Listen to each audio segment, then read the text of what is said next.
Hello, everybody. Happy Wednesday. Can everybody hear me? Can everybody see me? Are you guys good on your end? Let me know if you guys can hear me. Like I said, I wanted to throw in a quick show. Won't be no long, drawn out show. I planned it same day, so I didn't prepare for this. I didn't put it out there like 2 or 3 days in advance. You know how I am. I just drop shows when y'all don't expect it.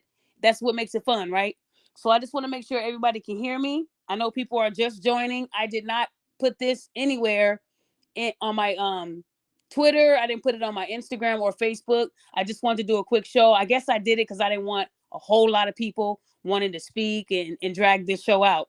So everybody can hear me. We all good over there? Just waiting. Yes? Okay. So today's show is called Emotions versus Logic. Why am I doing that? Because we know that a lot of people tend to hear something online or see something on TV or um, somebody can tell them something in person and they will immediately think with emotion instead of analyzing what the person is telling them and making sure that everything makes sense.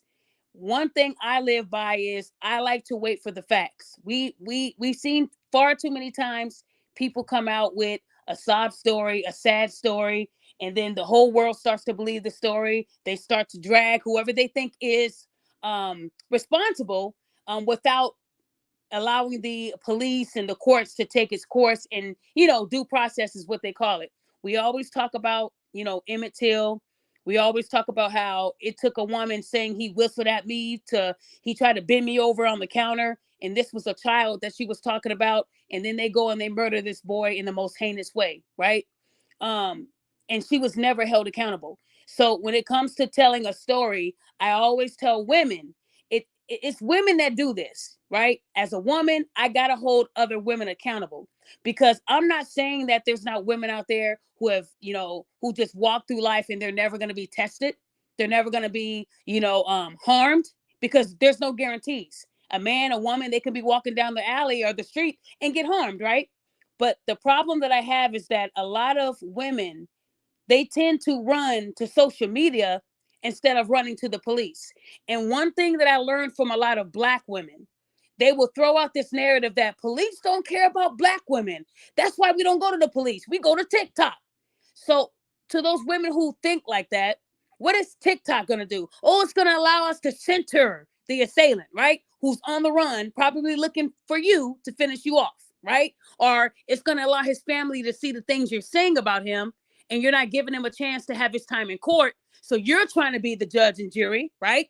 All it does is it brings negative attention your way. So when you're getting those threats and when you're getting all that, I'm going to harm you, you are bringing it to your doorstep, right? A lot of you women, you don't use logical thinking when you're in a serious situation. I've never met anyone personally that I hang around with that got assaulted or harmed, and the first thing they did was go right to Facebook. Because what are you doing that for? How does that help you? How does that help the next woman who might be in this man's direction? Right? It doesn't really help them. So what you women do is you will sit there and run to TikTok and tell everybody the sob story and then get offended when they ask you for more proof. And what I'm talking about is today I was sent a story from a woman who went on her Instagram and said she was sexually assaulted by a man, a Black man, right? Not only did she say it was a man, but she put the man's name out there. Now, that is the first thing you do not do.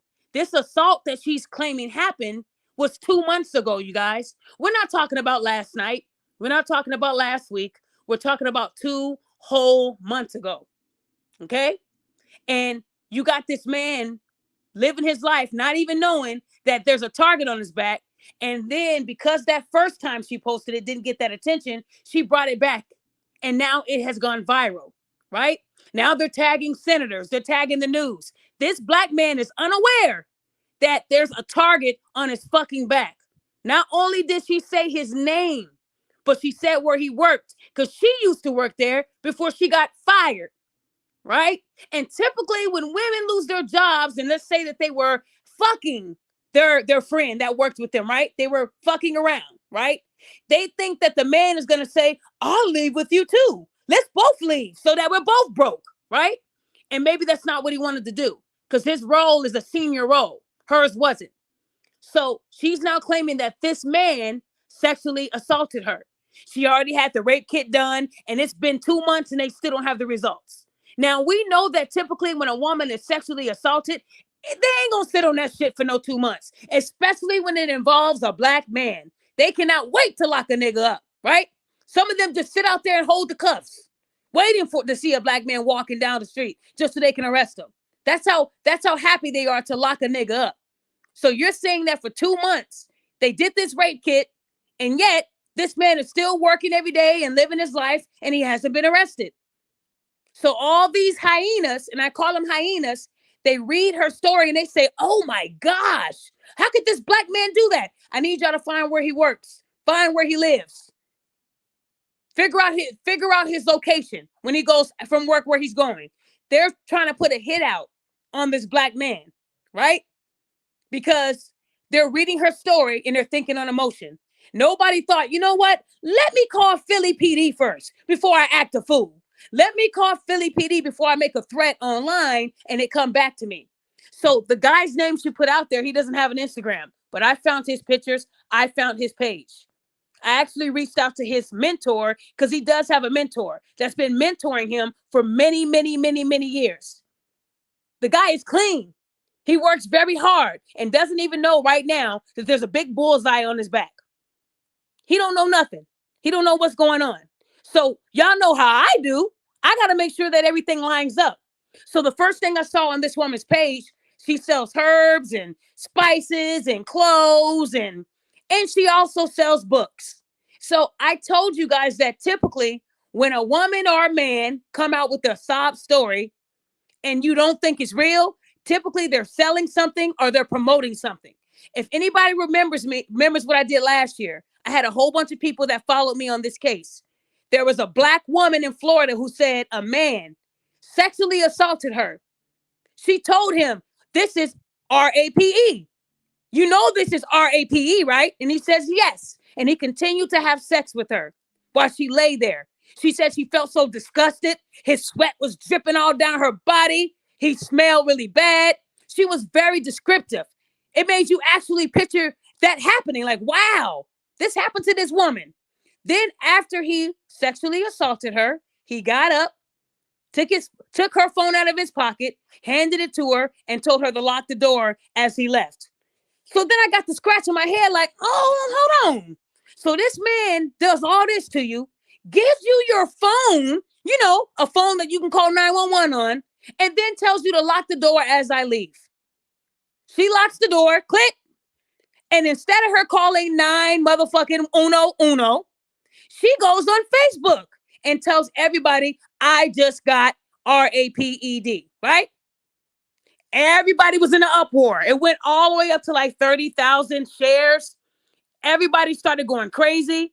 They assumed it was her baby daddy. They put a mark on him. A lot of people knew where he lived. They went to school with him. So now this guy who has a daughter is unaware that people are looking to kill him. You have men in the comments saying, oh, I know where that nigga stays. I got you. Strap up, boys. We got a little adventure to go to. And she was saying, thank you, everybody. Here's my Cash App. Here's my Venmo. Does that sound familiar? So when I saw the story, I said, let me double check and make sure this is true. So I called the authorities in Florida and told them about this hyena who just got sexually assaulted. And she's in trauma right now. Can you go check on this young lady? And I gave them all the addresses I had for her, right? The first place they went to was her mama house, okay? And all this was on body cam. They told the mom, are you aware that your daughter is telling Facebook that a man sexually assaulted her? My daughter does this all the time for attention. She loves to lie. That's what the big hyena said to the cop, verbatim. She does this all the time. Mom said it like she just lied about getting a piece of gum, lied about getting a new wig, lied about getting her nails done. Mom made it seem like it was a small lie. The officer was like, you're not concerned? No, because she does this all the time for attention. Your daughter just put a hit out on a black man and this shit never happened. And all you can say, you big hyena, is that my daughter does this for attention. It's no big deal. So the officers then went to the hyena's house and said, ma'am, are you okay? You just got sexually assaulted. Come with us. Let's get a kit done, right? Leave me alone. Get off my property. I didn't ask you guys to come. She went in on the police, you guys. This victim, the sweat, the stink, the foam, this victim told the cops, get the fuck off of my property. I did not call you here. She was so mad at me for sending the cops to her house to save her life. See, you women, you black women, you get mad at me when I call you out. When you say like, I was sexually assaulted, or you say like, someone assaulted me with a brick. When I called 911, y'all were more mad at me calling 911 than looking for the nigga with the brick. That's how you know these women don't give a damn about a story being true or false. They were more mad at me for calling 911, but it's protect black women, right? Protecting you is also holding you accountable. That's a part of the protection. You're not going to get away with just lying. You're not. I keep telling you women, I don't care how many stories you tell. I will continue to debunk each one of them bitches, especially if it has to do with black men. You're going to stop that shit because you're putting men in danger. I'm telling you women now, stop believing these sob-ass stories. Because if it was true, you would have heard about it. If it was true, they would have proof. If I was sexually assaulted and I called the cops and I got a report number, I don't have a problem with showing y'all that shit. Because we live in a world where you have to show for people to believe it because there's too many lies. And see, these victims, alleged victims, will get mad at you for saying, can we see the proof? Then you get blocked. Can you tell us more information? Then you get blocked because they're full of shit. When I call Philly PD and tell them, hey, this black woman is claiming 2 months ago she was sexually assaulted. What are y'all doing? Eating donuts? What are y'all doing? Man, we've been working this case. There is no evidence. Yet this black woman just put a mark on a black man's back. This is what you want. This is what you women do every day. And then you ask yourself, why are these men going to other countries? Because they don't have to fear the cops anymore. You got to fear black women now. And even today, if anybody was following me on social media today, I didn't call anybody any names, right? I don't call people bitches to their face. I don't call people dumbasses. One thing I learned about the sisterhood, and sometimes the brotherhood too, but more, it's going to be more on the sister side. Women. Whenever women are losing an argument, they start to insult you. You dumbass bitch. That's not a real article. That ain't real. You forged it. You copied and pasted. Instead of these women using the eyes that God gave them, using the hands that God gave them, and going on the internet and looking for the same article, they would have saw the same information. Instead, they insult me because they don't want to see the truth. If anybody's been following the brick case, I know y'all tired of me talking about Rhoda, but you're going to be very sleepy. Get a pillow. Get a pillow. I will not stop talking about Rhoda Osmond until she is held accountable. And I'm not threatening her. I'm not saying I'm going to do harm. I said held accountable. Meaning, I want her to have charges because what she has done, it's been almost a whole month. I've never seen a case take this long. Carly Russell's case didn't even take this long. And when you hyenas found out that this hyena was lying, what do y'all do? Well, there are black women out there that are really missing. Instead of you holding that bald-headed heifer accountable, you guys try to soften the blow. People do come up missing. Women are sex trapped. It happens. It happens, but it didn't happen this day. So when will you women hold them accountable in that light and stop trying to make it seem like it wasn't a big deal? Carly Russell, they were out there looking for her when there was real people out there missing. Very true. So why aren't you holding that heifer accountable? Because if you don't hold her accountable, there's going to be Rhodas, there's going to be Tiaras, there's going to be women throwing out these stories that are not real. When that NBC Black article came out, because a lot of you pages like the Conscious Lee, you got these people on TikTok, these pack of hyenas, they took the NBC article and they left out the black. There is a difference between NBC and NBC Black. NBC Black means it's just for black people. That's just summing it all up. They're only reporting black news. That's all they do. If anybody knew what I was doing, I reached out to NBC Black. I sent about 10 emails And I told them, your journalists, they don't know how to do their job. Anytime a journalist interviews somebody who's went through something traumatic, typically they'll go to the location. Typically they'll call the police, talk to the person in charge, get a statement, and put it in the article, right? We know that NBC Black didn't do shit. They did not. On September the 18th, they took Rhoda's word for it. There's a suspect, and I've never in my life, all these lies, they writing it down. They didn't verify nothing. Now, Rhoda having a degree in journalism, she knew who to reach out to. Let me reach out to this low-level news, digital news site where I know it won't be on TV. It'll just be on the internet, right? But did anybody know that? Can anybody tell me if Rhoda posted the retraction today? No, she did not, because it involves her, right? If anybody saw that NBC Black article on the 18th, because I got it, they said that Rhoda said a suspect was identified and it was passed to the police and the case is ongoing. The suspect is identified, meaning they know who it is, right? That's what they wrote. It said Rhoda said. Rhoda said. They didn't say the cop said.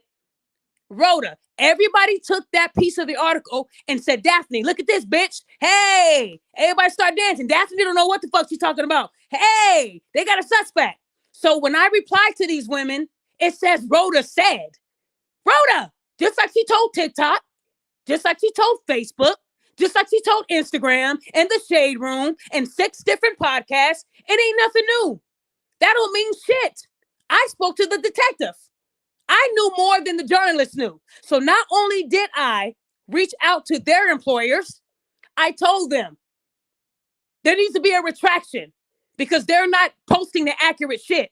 And I sent them my receipts, the receipts that I don't delete. And guess what happened on the 26th? They retracted that shit. They took out what Rhoda said and they put what the cop said. The cop said it's ongoing. That's it. So all those pages and TikToks and these bitter women out there in the world who were coming for me, go ahead and do that retraction video. Why would they take out what Rhoda said? I thought believe all Black women, right? Believe, right? Because they knew their job was on the line. And I wasn't going to let them get by with a lie. Sorry. When I tell you guys that I come with receipts, I come with receipts, y'all. Anybody can go to the NBC Black article and see that they updated that shit a couple days ago because the heat was on them. It was either they updated or they get fired. That's how it goes. In journalism, you always have to reach out to verify. These journalists must have got their degree at Independence U. That's where I think they went. They went to ICDC college and got their shit because credible journalists, they verify. I'm not even a journalist and I verified. When Rhoda said she was attacked, I verified and the shit didn't add up. It did not add up, not once. And instead of women looking for the truth, they get emotional. Oh my gosh, I know what it's like to be a woman. I'm so scared to leave my house. You ain't scared to leave your damn house. Stop playing with us. You're not scared. You got men more scared of you because your mouth can get them in a lot of trouble. They're more scared than you are. How you scared to leave the house? But you ain't scared to act like a man though, right? You ain't scared to get on the keyboard and talk shit behind a screen. You tough right there, right? But you scared to leave the house. You said you'll put hands on me, but you scared to leave the house. Say it with your chest, ladies. Don't be going on these podcasts and thinking that you know what the fuck you're talking about because you don't. And then when someone calls you out, now you want a name call. But that's not it. Everybody that knows about the rumor going around that this guy admitted on the Clubhouse that he did it. Well, if anybody knows who Prophet is, he was on the podcast with Godfrey. He did a little bit more digging because when I posted the audio of the man and the Clubhouse, he said I didn't do it. I didn't hit her with a brick, boss. That's what he said. But Rhoda told you guys he did admit it and he joked about it. There's no audio still. If you guys can show me that audio, then I will apologize for saying it's not out there. But I haven't gotten it. Nobody can send it. What I got, he said he didn't do it. And since everybody believed the Clubhouse, Prophet did a little bit more digging. Prophet, do you want to tell him what you found when you called him? Sure, I will. When I went back on there, I logged in. I joined the clubhouse and got into their podcast, and just sit there and listen. The first thing they were talking about was that they knew that the girl was lying. They also said that, they also had a screenshot of a text message, which I think everybody should have seen now already since Daphne put it out, was the text message where he responded to them. He told them, he said, man, I didn't hit that girl with a brick. He said, I didn't do no such thing. He said, all you trying to do is clout chase, basically. And they responded back, with some mumbo jumbo and everything, but they knew that it was a lie. They admitted that it was a lie, and they admitted that Rhoda was lying. So, and I did ask him, why haven't y'all put that out there? I said, because you got people believing that, this guy admitted something that he didn't do when he really didn't even admit anything. So it's out there, but nobody's wanting to recognize it. Nobody wants to acknowledge that uh, these guys were playing. They're just trying to get they were just trying to get a lot of followers and a lot of clicks and likes. That's all. They're trying to grow their show. And that's it. So guys, just in case you didn't know, men do it too. Men will do things like that to get clout. Everybody wanted to know why this man went on this page that only had how many followers does the clubhouse have? Prophet, do you know? What's their following like? Because I know on TikTok he got one retweet and that was it. What about everywhere else? Am I missing something? On the clubhouse, he gained over 6,000 followers Wow. that that same week, that same night. He gained over 6,000 followers. Now they just have regular followers that are in there. Most of them just sit back and listen, and they just talk about nothing. I mean, they literally talk about nothing. What what some woman did and what somebody's wearing, and they're like a gossip blog. They're not talking any facts about anything. Sitting there talking about what they're eating and all that stuff. But he literally got over 6,000 followers that same night. So y'all hear that? That's that's what he did it for. He knew promoting the story would help him grow his fan base, and it worked. If you guys are looking at Rhoda's page, every day she's losing followers. She was at 22,000 followers. I think she's at like 19.4. She's went down because people are starting to see her for the liar she is. But lately, she's been very Silence of the Lambs. We haven't heard from Rhoda in about a week on Instagram, but it doesn't mean she's not commenting to her friends on Facebook. I got about 15 pictures. She's moving, but moving in really, really silently. Y'all don't see it, but she is moving. Most people, when they know the truth is about to come out and they've been loud this whole time, he unalived me. I've never in my life. She was loud as hell, y'all. She was loud as hell for the past few weeks. Now it's Silence of the Lambs. She went from waiting to exhale, Angela Bassett, to hiding in a corner. That's not her character. What's going on? It's not about what's going on. It's about what's about to happen. I would be scared too. I would be very scared. I know most women don't do time well. They don't. It looked fun.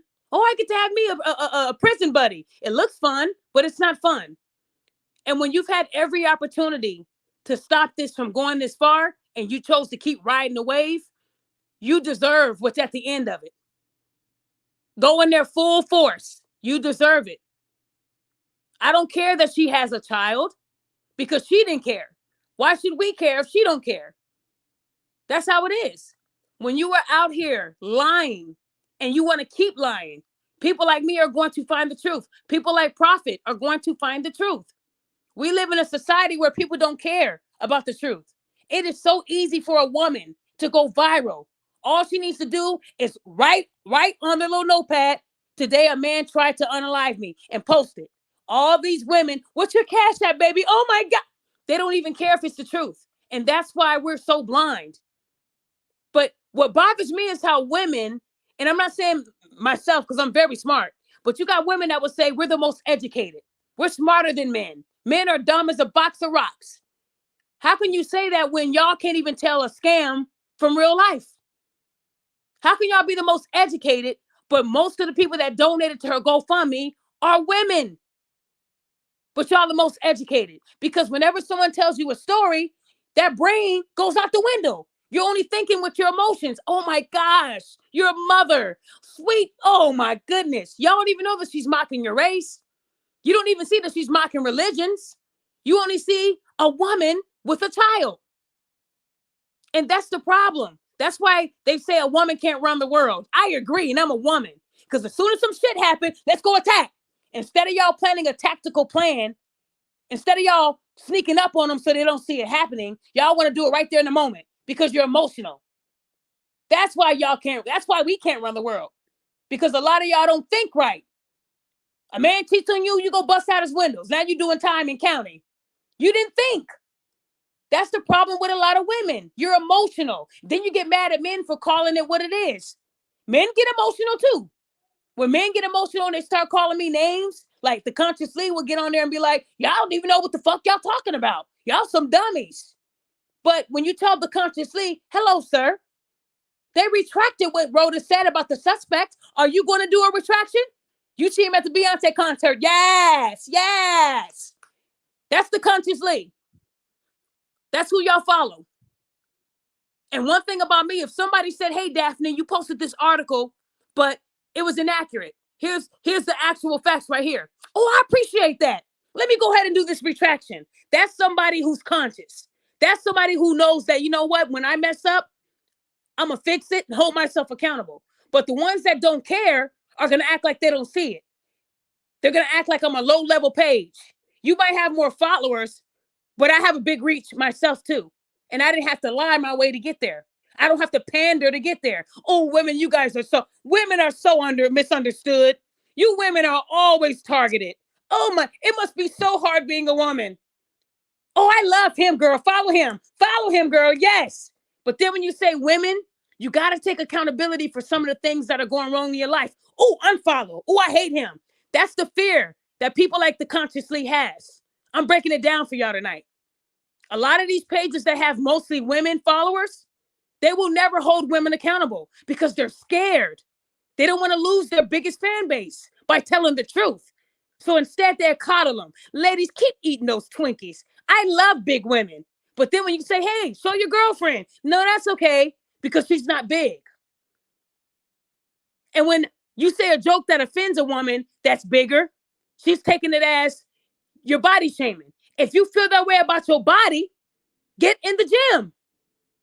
Words shouldn't hurt you unless they're true. And if it's true, do something about it. That's why they hated Kevin Samuels. He wasn't going to tell these women, you don't look fat in that dress. He was going to say, it ain't the dress. It's the fat in it. It's you. Get in the gym. Women don't want to hear that. Oh, you're body shaming. But they'll call a man fat every day, right? How we both got boobs. Women do it every day. Women like Lizzo get praised. But men like DJ Khaled, they get clowned. That's how you women are. And a lot of these big pages that have all these followers, they're majority women because these men know how to play on their emotions. Ladies, you are beautiful. How dare a man hit you because you didn't give up the digits? He deserves to rot in hell. Oh, I love him, girl. Yes. Yes, that's hubby, yo. That is hubby. That's how these women talk. Ladies, I believe everything that comes out of your mouths. You guys, until you're the one being accused. Until it's your ass on trial. You ain't gonna let them women in, right? It's funny how they do that, but they know in reality, yeah, there could be a lie in this story. Why am I doing this? But they won't stop. They won't. And pages like mine will always get judged and banned and reported because these women don't like the truth. So they'll try to assassinate my character, but my real followers know who the fuck I am. And they know what I do. I'm not asking anybody to fear me. I'm not God. That's who you should fear. Never fear me. Fear God. I'm not asking that. Don't make it seem like I'm this dangerous person because I don't come looking for trouble. But when you post something to the public, it's fair game. So stop telling me to mind my business. Mind your business. Stay out of my panties. Let me walk in my own lane. Stay away from me. Block me. Ban me. You don't have to watch what I do, but a lot of you guys can't do that because you need your dose of Daphne. Y'all need that. I get it. You hate me, but you still follow me. You hate me, but I'm the topic of all your podcasts, right? Because your shit ain't getting the numbers you wanted it to get. So y'all get on a podcast and say, yeah, she's a pick me. Her marriage is in shambles. So there's a rumor going around that my marriage is on the rocks because I told these women, when you spread rumors about somebody's livelihood, it can affect their at-home life. So they took that and said, her marriage is on the rocks. He must be cheating. Oh, I can have your man. Most women that say they can have your man, they don't have shit at home but cats and vibrators. That's all they got. That's it. So to make you feel less than, they'll say, oh, I can take your husband. Take him. Try to take him. You think I'm scared? 13 years, try it. Y'all women can't even get a man. How you can take somebody, man, and you can't even fucking keep one? You feel me? How you can fix your lips and say, I'll take your man, sis, and you ain't had one in years. Cobwebs on your stuff. I got a man. A lot of you bitter women, I get it. You're emotional. You're sad. You're going through mental health crisis. And instead of you addressing your issues, you're suppressing it with pills and podcasts about how you hate men and you hate Daphne.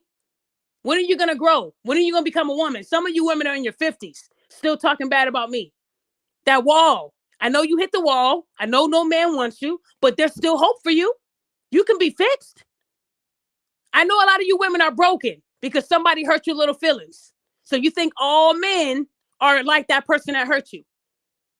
And then you get mad at the men that don't want to be around you because your energy is off, right? But you're blaming men for that. No, it's you. You need to fix yourself. Nobody told you to be in the position you're in. Accept accountability and fix it. But getting mad at me because I'm upsetting you about somebody you never met. Y'all never even met Rhoda. You only spoke to her on the phone. And now y'all best friends. That's the thing with women, especially black women. Girl, I love your hair. I love your hair too. Besties. The fuck? It don't happen like that. It should never happen like that. How y'all besties off of a brick? But I guarantee you, when the truth comes out, everybody's going to be quiet. But this is what these hyenas are going to do. And I'm saying it today on Wednesday so you guys will know how much I know these women. They're going to come out and say, it doesn't matter if she wasn't telling the truth. You still are supposed to protect black women and believe black women. Because there are women out there getting assaulted every 7 seconds. That's going to be what they do. They're going to go on Google, pull some facts up, and say, well, every 7 seconds, a woman is assaulted. That's the truth. We need to bring light to that. They're going to try to take this Rhoda shit and put it under the rug and super glue that bitch. That's what they're going to do. And I'm going to be the person that has that tool that will lift that rug up and expose everything. I want you guys to know when this truth comes out, you're going to hear about this for a whole month. The time it took for them to finally post it is how long it's going to take for me to get over it. Y'all feel me? A lot of these women are going to start changing their topic to the podcast to erase what Rhoda did. They did it with Carly Russell, y'all. Those same two news people at NBC Black, instead of them saying this bald-headed heifer lied, they said there are real women out there right now, still kidnapped. People are still looking for these women. Innocent women. We have to focus on the women that are still missing, everybody. Carly Russell was a figment. But when Jussie Smollett lied, y'all held him accountable for about, a year and a half? Y'all didn't let that man live. Y'all were on his ass hard. But Carly, she got a break. Oh, she's going through mental health. No, she's not. She was in the healthcare field. She passed every test she needed to pass. She was just a lying motherfucker. That's all. A white man with orange hair. The story didn't even sound real. You should have said he had red eyes and flames that came from his body. Keep it going. These women will believe that. Oh my gosh, he's a man with flames? That's how dumb you women are, but you say you're the most educated. Y'all would take a little article and post it and say, a man with flames tried to kidnap a black woman. A man with flames. That's how these women think. They don't even care to analyze it, right? They get so caught up in someone else's life that they believe it really happened. And that's why this world will never grow, because when you do find out they're lying, you just act like it didn't happen. She's still going to be my friend. She has a mental health issue. Mental health is right, but don't use that as a scapegoat. Because if it was Tom on trial for killing a black woman, white guy, y'all won't let that mental health shit ride. So why do we have to let it ride when a black woman lies? We're not letting it ride. I want you guys to know that you might need to unfollow me for a little while, because I already have about 70 memes stored in my phone. That's how serious I am. What this woman did was divide a race of people. And then you had people like the Conscious Lee calling us dummies when he was the real dummy. He busy at Beyonce concert. Yes. You a masculine man. What masculine man says yes? No, don't do that. Don't change who you are to get the women to, oh, he is so cute when he said that, girl. Oh my gosh. These men know what they're doing. They know what they're doing. They know that women are looking at them. And ladies, if you knew that these men wouldn't even date you, you wouldn't be doing the things you do. Most of these men that you praise, they got a white fiance at home. But y'all love these men, right? That are pandering to you, telling you that you don't have to change. A real man will tell you when you're wrong and when you're right. That's how you grow. That's how you grow. And if you continue to think on your emotion, ladies, you're going to always be by yourself. That's your life. Y'all can say whatever you want about me, but I'm not by myself. Sorry, guys. Sorry to disappoint you. You can call me a dumbass and whatever you want to, but I'm not by myself. I'm in a marriage. Talk about my marriage and say it's on the rocks because that makes you feel good. See, when a lot of these women have issues inside, they project them onto me. You pick me ass, ugly ass, corny ass, pandering the man ass bitch. These are the names they call me. Then when I run their information, I see that they're lonely ass, single mama ass, on the government ass, unemployment ass bitch. You're worse. So I get why you're mad. I get why you're mad. I wouldn't want to be on the government. I wouldn't want to say, you know what? I messed up a few times and got all these kids and I don't know what to do with my life. I'm in my 50s and the wall hit hard. No man wants me. I'd be mad too, but I wouldn't take it out on a stranger. Y'all don't even know me personally, right? I'm not scared of Daphne. Okay, let's go block Daphne. The same people saying they're scared of me, they blocked me. Y'all scared of something? I'm not scared. I stand 10 toes down on what I said. If you come out and tell me a story, don't change that story. And then I might believe a little bit of it. But when you continue to change it, I can't fuck with you. And when you lie about being sexually assaulted and you got this man out here going to work every day like normal, probably whistling when he gets to work, not knowing that there's a target on his back, that is very dangerous. If you are ever a victim of sexual assault, stay the fuck off of the internet. You dumb idiots. Yeah, I'm calling you out. Stay off the internet. TikTok is not your daddy. Facebook isn't your mama. Twitter is not your grandma. Stay off of that. That's not going to help you. You women don't want to go to the police because you know a police report means it's on record. A police report means if we're lying, we're going to have to go to jail. That's why most of these women that are victims, they don't go to the police because they're scared of being called out. Last year, when that woman lied about being sexually assaulted, I actually believed her story at first because the description of the assault was so internal. And I have real victims that were able to look at that and get triggered off of it. It was real. One of my victims is the one that told me about the story. She said, that's kind of like what happened with me. Only my assault, he didn't give me my phone back. He broke the phone. He made sure I didn't have a chance to call 911, right? She said, so this story is kind of weird, Miss Daphne, because why would he let her lock the door and keep her phone? Can you look into this? Yeah, I look into it. So finding out that she lied, and then the mom jumped in my inbox and told me, I'm going to sue the fuck out of you. I said, sue on, bitch. I'll be waiting. The officer told me, if you need the body cam, I got you. And these are the police from Florida. They're not even here in Illinois. So a lot of you women think, how does she call 911 from Illinois? That's how you know a lot of them don't got no degrees. They're lying. It ain't me calling 911. It's the non-emergency in that state. Every state has a non-emergency line.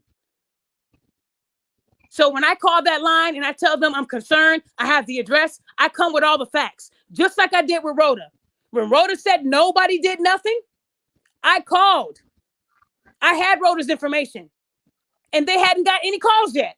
So I thought it was weird that 24 hours went by and they didn't remember a call. And instead of women saying, Daphne, thank you for calling Travis County, Harris County, all these counties. Y'all was saying, no, she didn't call. She lying. That's what they say because they don't want to hear the truth. And then every day that I call Houston PD, I learned something new. So if you're really a victim that just got sexually assaulted in Philly and you're saying the cops did nothing, I don't believe you. So y'all can talk about me how you want to. I don't believe you. I don't care how sad your story is. I don't care. I don't believe you. If I can harass the Houston police where they know my name, they know me by name. How can I do that from another state and you can't do that in your own state? If you're a real victim, I'm grabbing my phone, I'm going down to the Philly police and I'm recording them. How come y'all haven't heard my voice? It's been 2 months. I was sexually assaulted. Y'all haven't done anything. Record that. Get your ass off of Instagram and take your stupid ass down to the police and tell them to do something. That's a victim. Every day I would be posting about it. This woman was posting her oils and her business and her clothes and, oh, my book. I wrote a book. It's on Amazon. That's not how victims move. Then she got a tattoo a month after the assault to honor the assault. You can't make this up, you guys. Y'all can't make this. I can't make this up. I ain't never seen a victim move like that. You women, you guys are scary. Y'all scary, really. Y'all get fired and all of a sudden you were sexually assaulted right at the point of you being fired. And the sad part about it is this girl ain't got no job. I called the owner and now there's a lawsuit against that girl with the big mouth. So while you're playing a assault victim, you have a case. Like, why even go that far, ladies? Y'all don't take rejection well either. Y'all don't. You blame a man for sexually assaulting you, and then you're claiming to sue the woman, and you ain't even got no case yet. That's not the way it works. That's not. Ladies, if you're listening to me tonight, if you really, truly have been assaulted, stay off of social media. It will never help you. I promise you. You contact the police and you work with them to get that person shut down. But going online and bragging about what happened and, oh, he's going to go to jail and he's not in jail yet, that's dangerous to you.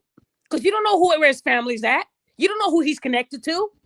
And if he says, yeah, I remember her. Yeah, we did F around and she got fired. She lives on 33rd. Now you just put your life in danger, dummy. That's why you got to stay quiet. If she truly went to the police and filed a report, they would have told her, please stay quiet. Let us be loud for you. Let us put our lives in danger. That's what we're paid to do, fool. But when you're online talking about, and this is who he is, his name, but not his picture. I got his picture. I know all about him. And I did put the warning out, so he knows. It's not right what you're doing, ladies. This is a dangerous game. This is the 5th case I came across where a woman lied or is lying. It gets worse every year, and I'm tired of it. You women are very disgusting, you're vile, and you're dangerous. And I'm not saying dangerous where I'm scared to walk up to you. I feel bad for the black men that have to suffer your wrath. Y'all have to know the difference between rejection and sexual assault. They're not the same. Stop crying wolf all the time because no one's going to believe you when it really goes down. And if you're a true victim, do not run to social media first. Quit saying the cops are not going to do nothing. You're not talking to them. But I know why y'all not going to them. The same reason why that woman told the cops to get the F off her property, because she knew a police report would mean trouble if she's lying. Do y'all get where I'm coming from tonight? If y'all have daughters, sisters, tell them to stop doing this. It's not healthy. It's dangerous. It is so dangerous. Y'all don't even realize it. Y'all don't know what hoods these people come from. Philly is not an easy place to live either. I've been to Philly. It's not easy. So when you're out here lying and putting a mark on someone's back, his family's going to protect him because you put a mark on his back by any means. I'm trying to teach y'all something, but you don't want to hear it until it's on the news, right? We got to stop believing what we hear and wait for due process. That's how you're supposed to do it. But people like Rhoda got y'all all twisted up. And today a woman told me, when are you going to stop talking about her? I'm tired of hearing about you. I said, block me. You could have been blocked me, you dummy. Y'all act like y'all don't know what the block button is. I said, how come you haven't blocked me yet? No response. Before I tear into her ass, I wanted to ask a question. If you're tired of the queen of accountability, block me. You will never see me again. That's the good part about being blocked. You ain't got to worry about me, but they can't because they need their dose of Daphne. They need it. A lot of these women know I'm telling the truth, but they'll get on these panels and say, yeah, she's lying. Uh-huh, girl. Yes. But internally, they're like, damn, Daphne, she's good. She's good. Man, she on point. I know what y'all say. It's okay. You don't have to give me my flowers. But I did get an inbox from a woman today who has a bigger platform than me, because y'all know I'm on page number 3. So I'm still growing my Instagram. And she told me, when this truth comes out, because I know you've been telling the truth, I'm going to make sure everybody knows that you were one of the first people on the scene and you didn't give up. She said, Daphne, as a woman, I appreciate what you do. I want to give you your flowers. That came from a very pretty woman. I don't usually get pretty women in my inbox telling me I'm proud of you, because they already know what I'm doing is right, and they're doing it too. We're equal to it. So they don't need to hop in my inbox. It's always the ones that look like a pack of wolves at night. When you turn the lights off, you see them yellow eyes. That's what I get in my inbox. You ugly, bitter. And I'm like, wow, you think I'm ugly? I guess you don't have mirrors in your house. Don't call me ugly. And you don't even have a man. Then you go to their profile picture and they're holding up Chester the cat. And all you see is a black cat with yellow eyes in the picture. That's their man. They're Kang. Y'all see what I'm saying? This is their life. They go home to those cats. And instead of them being happy with their lives that they claim that's better than mine, they want to attack my life. And I am going to say this again to those people who want to spread rumors. I would be very careful what you're saying, because once you say it and it's recorded, you can't take it back. A lot of you women are so angry at me for exposing your queen, Rhoda, that you're risking your own lives. She doesn't care about you. She's not going to give you anything, because she's not going to get anything. That's what y'all not realizing. I don't know if she paid y'all a couple of dollars, but attacking me is not the way to go. I'm not the one you want to attack. I got a big, strong team behind me. Very strong. So whenever y'all make a little threat, I don't even have to look you up anymore. I send you to my team and they run the information and we send it off. I'm not giving you any more chances. So when you don't get a response from me, that's because I'm doing it differently this time. I'm not going to make you write a story or I'm sorry. I'm taking it right to court. I'm going to make examples, because I know once you do file something, it's public. You can't get away from that. And now your dumb self is going to be on display because you defended a stranger who wasn't being honest. Like, ladies, y'all put more energy into helping a woman you don't know than to finding your baby daddy. Y'all feel me? Your energy is off. I'm not the reason your baby daddy left. It's your mouth. Some of you have so much aggression. I got onto a panel and this woman, she just went full-blown attack. You can tell she lives a life of misery and pain. Wakes up crying, goes to sleep crying. She finds that one movie on Lifetime and cries her eyes out. That's this woman. Any woman that sounds like DMX, right when I come onto a panel in a calm tone, I'm just going to assume that you're going through some really bad times. Let me help you out. A lot of you women y'all can be saved. You're emotional. You're mad. These black men, they love y'all. They just can't stand you. There's a difference. They don't want to be around you because you're so angry and bitter. Every episode on your podcast is bitter 1, bitter 2, and it just keeps going. That's how it is. I won't get the respect that a lot of these other people get because they like to lie. Lying is how a lot of these people have 1 million subs, 100,000 followers, because they lied their way to the top. Pages like mine, they grow really slow, but it's people that actually want to hear the truth. One thing nobody can say about me is that I don't come with receipts. I come with them. I will come with them all day long and verify a story all day long. And receipts is now seen as hate. Mind your business.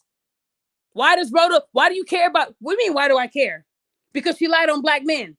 She could have got away with $25K if she cashed out at $25K. I wouldn't have seen it. She could have did this scam and stayed quiet. But because she went on TikTok loud and wrong, this is why she's in the boat she's in now. And all I can tell you guys is that this case will be wrapped up in the next couple days. And we're going to have a party. And my thing is, if it is true that she was assaulted, let's say by women. Let's say she was assaulted by women. I still want you guys to give her the energy that you were giving these men. And they're not going to. They're going to say, well, it was a woman to woman. Okay, we get it. She probably got hit so hard she didn't see where it was coming from. And she saw a man standing there and said he did it. There will be no excuses for her behavior and her lies. I want y'all to know that today. There will be no excuses. If she was in fact assaulted by women and assaulted by them and beat up by them and they threw a rock or whatever they threw or a heel, whatever it was the fact that she blamed men, black men to be exact. That's the part that angered me. We're not going to play that she was drunk. Maybe she had too many drugs in her system. Maybe she didn't know what day it was because she got hit so hard. I don't care. You had time to think about the lies you told and to fix it, and you didn't. Prophet, did you want to step in? Go ahead. I just wanted to address, some things. I'm so passionate about when people lie, because that's one of my pet peeves when people lie, especially when black women lie on black men. Back in 2012, when I got back out of the military, I came home because my dad was being robbed, and I didn't know who was doing it. Found out one of my stepsisters and one of her friends was doing it. And when I confronted them, um, 2 days later, an elaborate lie was made up. It was so elaborate to where 7 different women got together and had my little sister lie and say that I molested her. And then it was so bad to where there's a guy that lives in Tracy City, California. I've never been to Tracy City, California. He has the same first and last name, but a different middle name. His picture and everything all over the, stuff where he did some unspeakable acts to little kids. They took my picture and did a copy paste on there, and then spread it all over Facebook and everything, and it was so bad. I went into a deep depression because nobody believed me. I had people literally slashing my tires, damaging my car. Um, I had people shooting at me. I put this in my book that I wrote. I had people shooting at me. I had people that I thought were my friends, other pastors and stuff, and they turned their backs on me, literally openly put me out of their church. When I'd walk in, they would tell me to turn around and get out. I mean, it was really bad. And I couldn't understand, how come nobody believed me because it was all a lie. Even the police was believing this lie, but then it took one guy. He started looking at everything and he said, wait a minute. He said something is not adding up.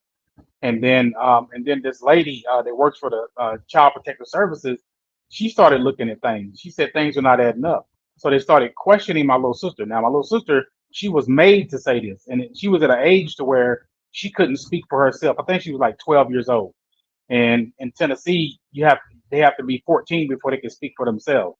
So the entire time, everybody else was speaking for her, and then this lady started interrogating her, questioning her. She told like 13 different stories, and then they determined all this is a lie. I was never arrested for it or nothing, never.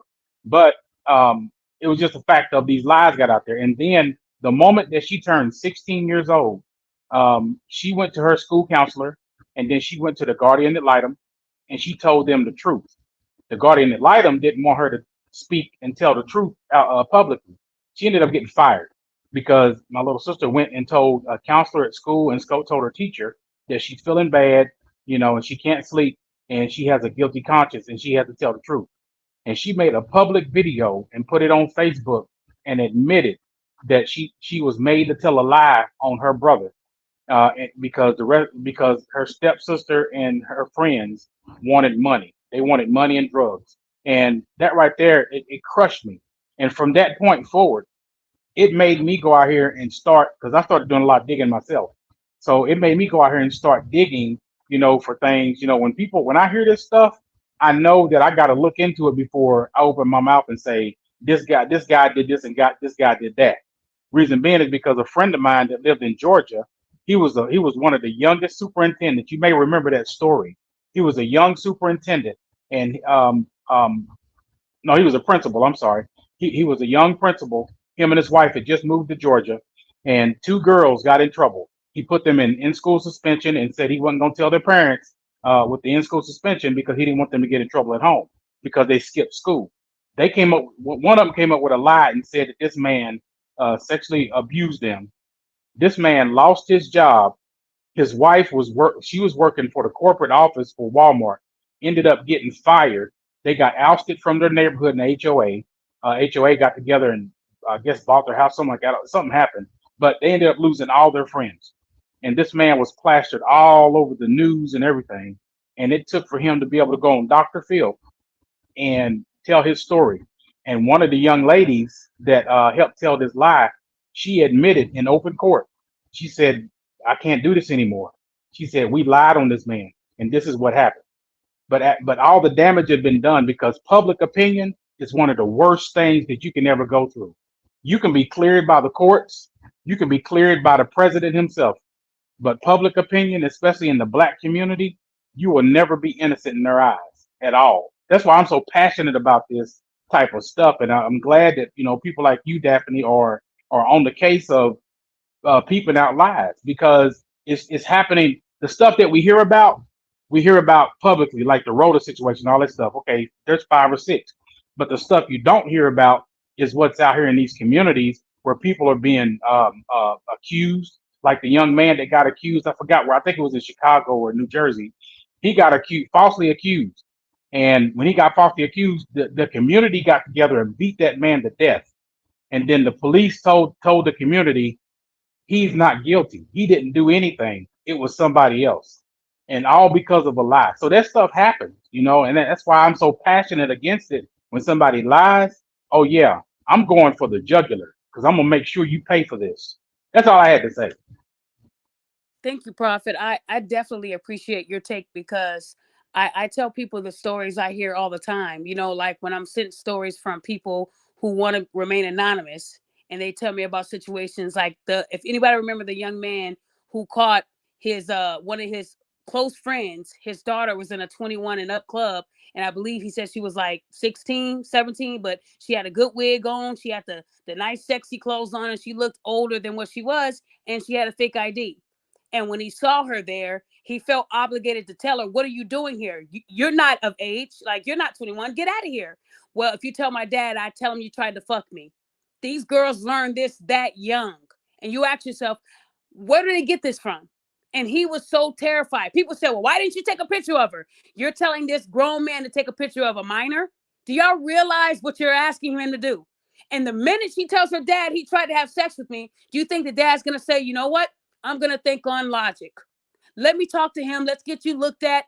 No, he might go get his gun from the closet, safe box, and blow his head off. Because men, they think with emotion too when it's something like that. And it happens all the time. In Chicago, I know some of y'all might not have heard of it because y'all don't really give a damn. But there was a teacher who was accused of sexually assaulting his student. She said he shut off the lights and was fondling her while all the kids were watching TV. This was an elementary school teacher. It broke him. I watched the man cry on TV like a little baby just being born. He cried his eyes out. He said, "I was engaged." I was engaged, ready to get married. And this student made up a story about me sexually assaulting her. And the minute the school heard it and the family heard it, there was a target on his head. He was suspended without pay. It was a very long investigation. But what they did, which was very sad, they should have did it early in the game. CPS schools, you cannot shut off all the lights. When you do turn off the lights, there's emergency lights throughout where you can still see in certain spots. It's still lit enough where you can see everybody's face. There's no such thing as pitch black dark. And this young girl said it was pitch black dark. Wasn't true. Wasn't true. And when they asked her what happened several times, her story changed. But you know how families are. She's young. She's a child. They forget. True. They do. You got to give them that. But then when they brought in other students, they said the teacher never went over there. Do y'all get what I'm saying? The kids were honest, but don't believe those kids. The parents said they could be lying for the teacher. Let me tell you one thing about kids. Kids will tell on your ass. Kids will tell on you. I've heard kids tell the teacher, "My daddy smokes reefer." Yes, Mrs. Johnson. They will tell. Kids tell the truth. Not all the time, but they will. And most of the time, they will. They said no, he was never over there. Truth is, she was failing, and he was about to have a teachers conference with her family to tell them that she's failing and she's acting up in school. That was the whole reason why she did that. When he told her that he was going to have a conference with her family, she thought, "I have to do this." How does a kid so young know to lie about something like that? We're talking elementary age, right? We weren't thinking like that. This teacher was ruined. He was ruined. And then On top of that, they gave him his job back. Do you think it's easy to go back to work after being called Chester Molester? Right? He was being called the R word by these young kids, elementary age, right? They were calling him the R word, and it forced him to relocate to another state. He was so messed up, you guys. And even though he was exonerated, it's still on his record. Do y'all get what I'm saying here tonight? Do y'all? You women don't understand what you do to men. Just like when we had the Roger report on here with Godfrey. He said something really significant. She already put out there that a black man will hit you if you don't ask for your number. So what happens to those black men in that area? Because everybody's not going to hear that the story wasn't true. Some of them are still angry, looking for somebody in a suit. Anyone they see in a suit, they're going to think you did it. It's still a target. Somebody else in the comments said, it's a great example. Chris Brown. Chris Brown got into a fight with Rihanna because Rihanna was really jealous. Nobody likes to tell the truth about the story because the lie sounds better. Oh, poor Rihanna. Oh, my gosh. He hurt her. What he did to her, it was bad. But that's what happens when you put your hands on someone. They hit back. A lot of these young guys were taught if a woman hits you, you hit her back. It's called self-defense. Some of these women got a nice right hook. Just like in Baby Boy, a lot of these movies are subliminal. When he told Yvette, let me leave, she held him against his will and continued to hit him. And when she hit him with that good right hook, he pimp slapped her. And then all of a sudden, you hit me, Jody. Loud hyenas. But what about the 3 times you assaulted him after he told you, let me leave? A lot of you women cause your own pain. If a man says leave, like move, let me leave, let me get air, you women want to keep him there. No, you're not going nowhere. No, Taekwon, I'm not letting you out of here. That's kidnapping, ladies.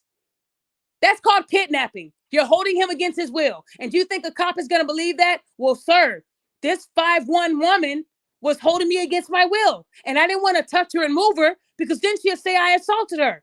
Come on, sir. You think that I'm going to believe that this little lady here kept you from leaving, sir? While she's crying.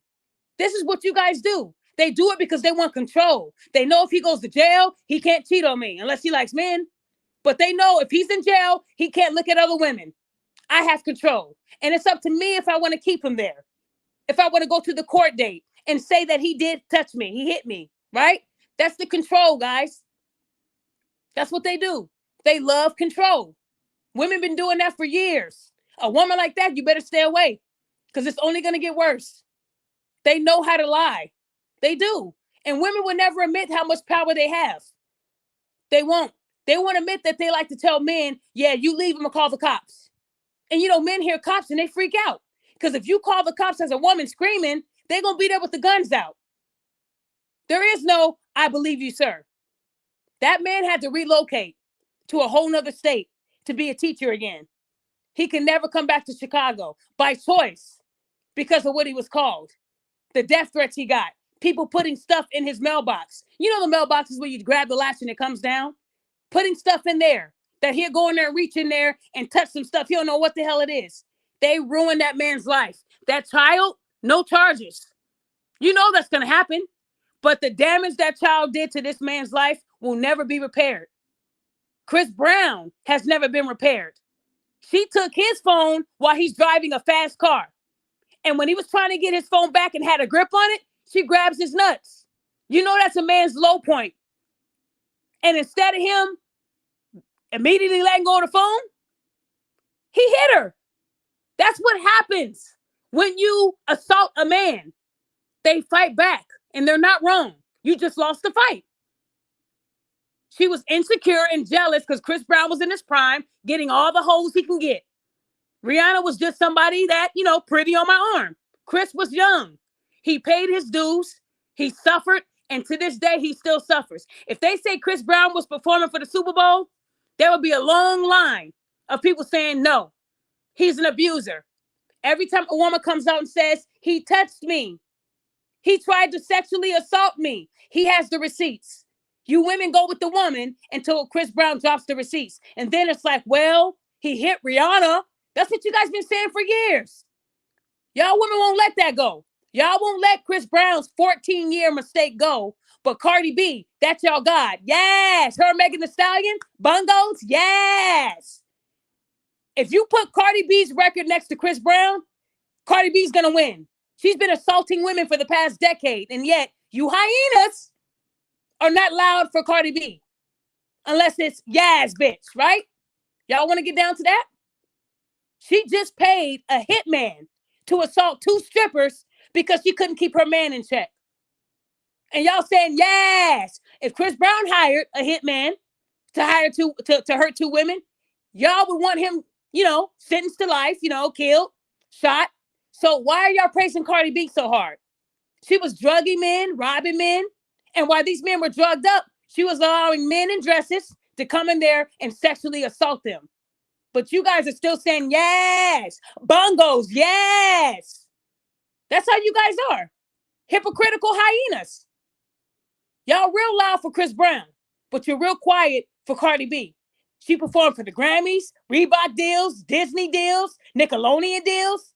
And y'all forgot all about what she did to those men. Well, they should have been following her to no strip club.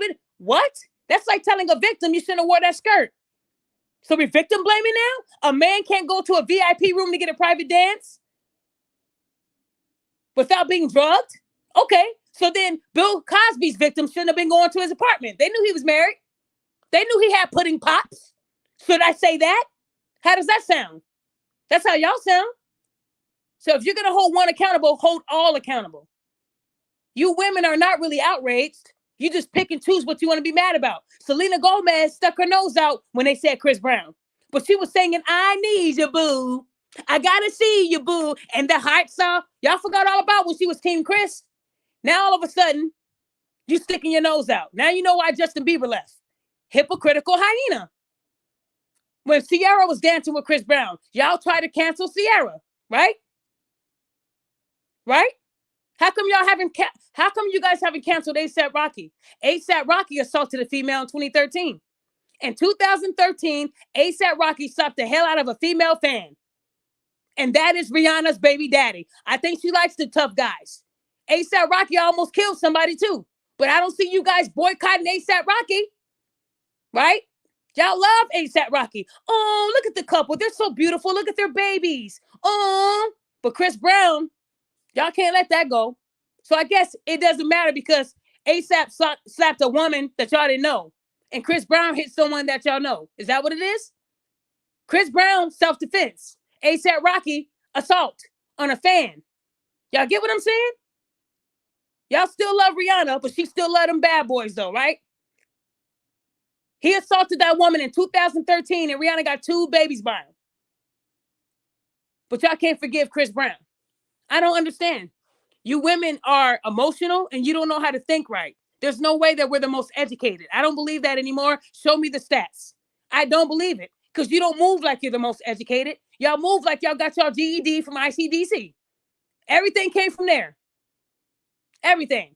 Y'all didn't go to no prominent school, not acting like y'all acting right now. I mean, Rhoda went to a school in New York and got her journalism degree and came out of there dumb as a box of rocks. She don't even know how to lie. She thought she was going to put this whole Tubi movie together. If anybody ever seen Tubi movies, they'll put a comb and a gunshot will come out the comb. And we can see it's a comb. That's Tubi. She just put together a whole Tubi movie for y'all. And y'all didn't even see all the things about it that didn't sit right. Y'all watched the movie like it was a good movie. Not me. This Tubi movie, I'm definitely going to dissect it. She didn't think right when she did this. And she had people that were willing to lie with her.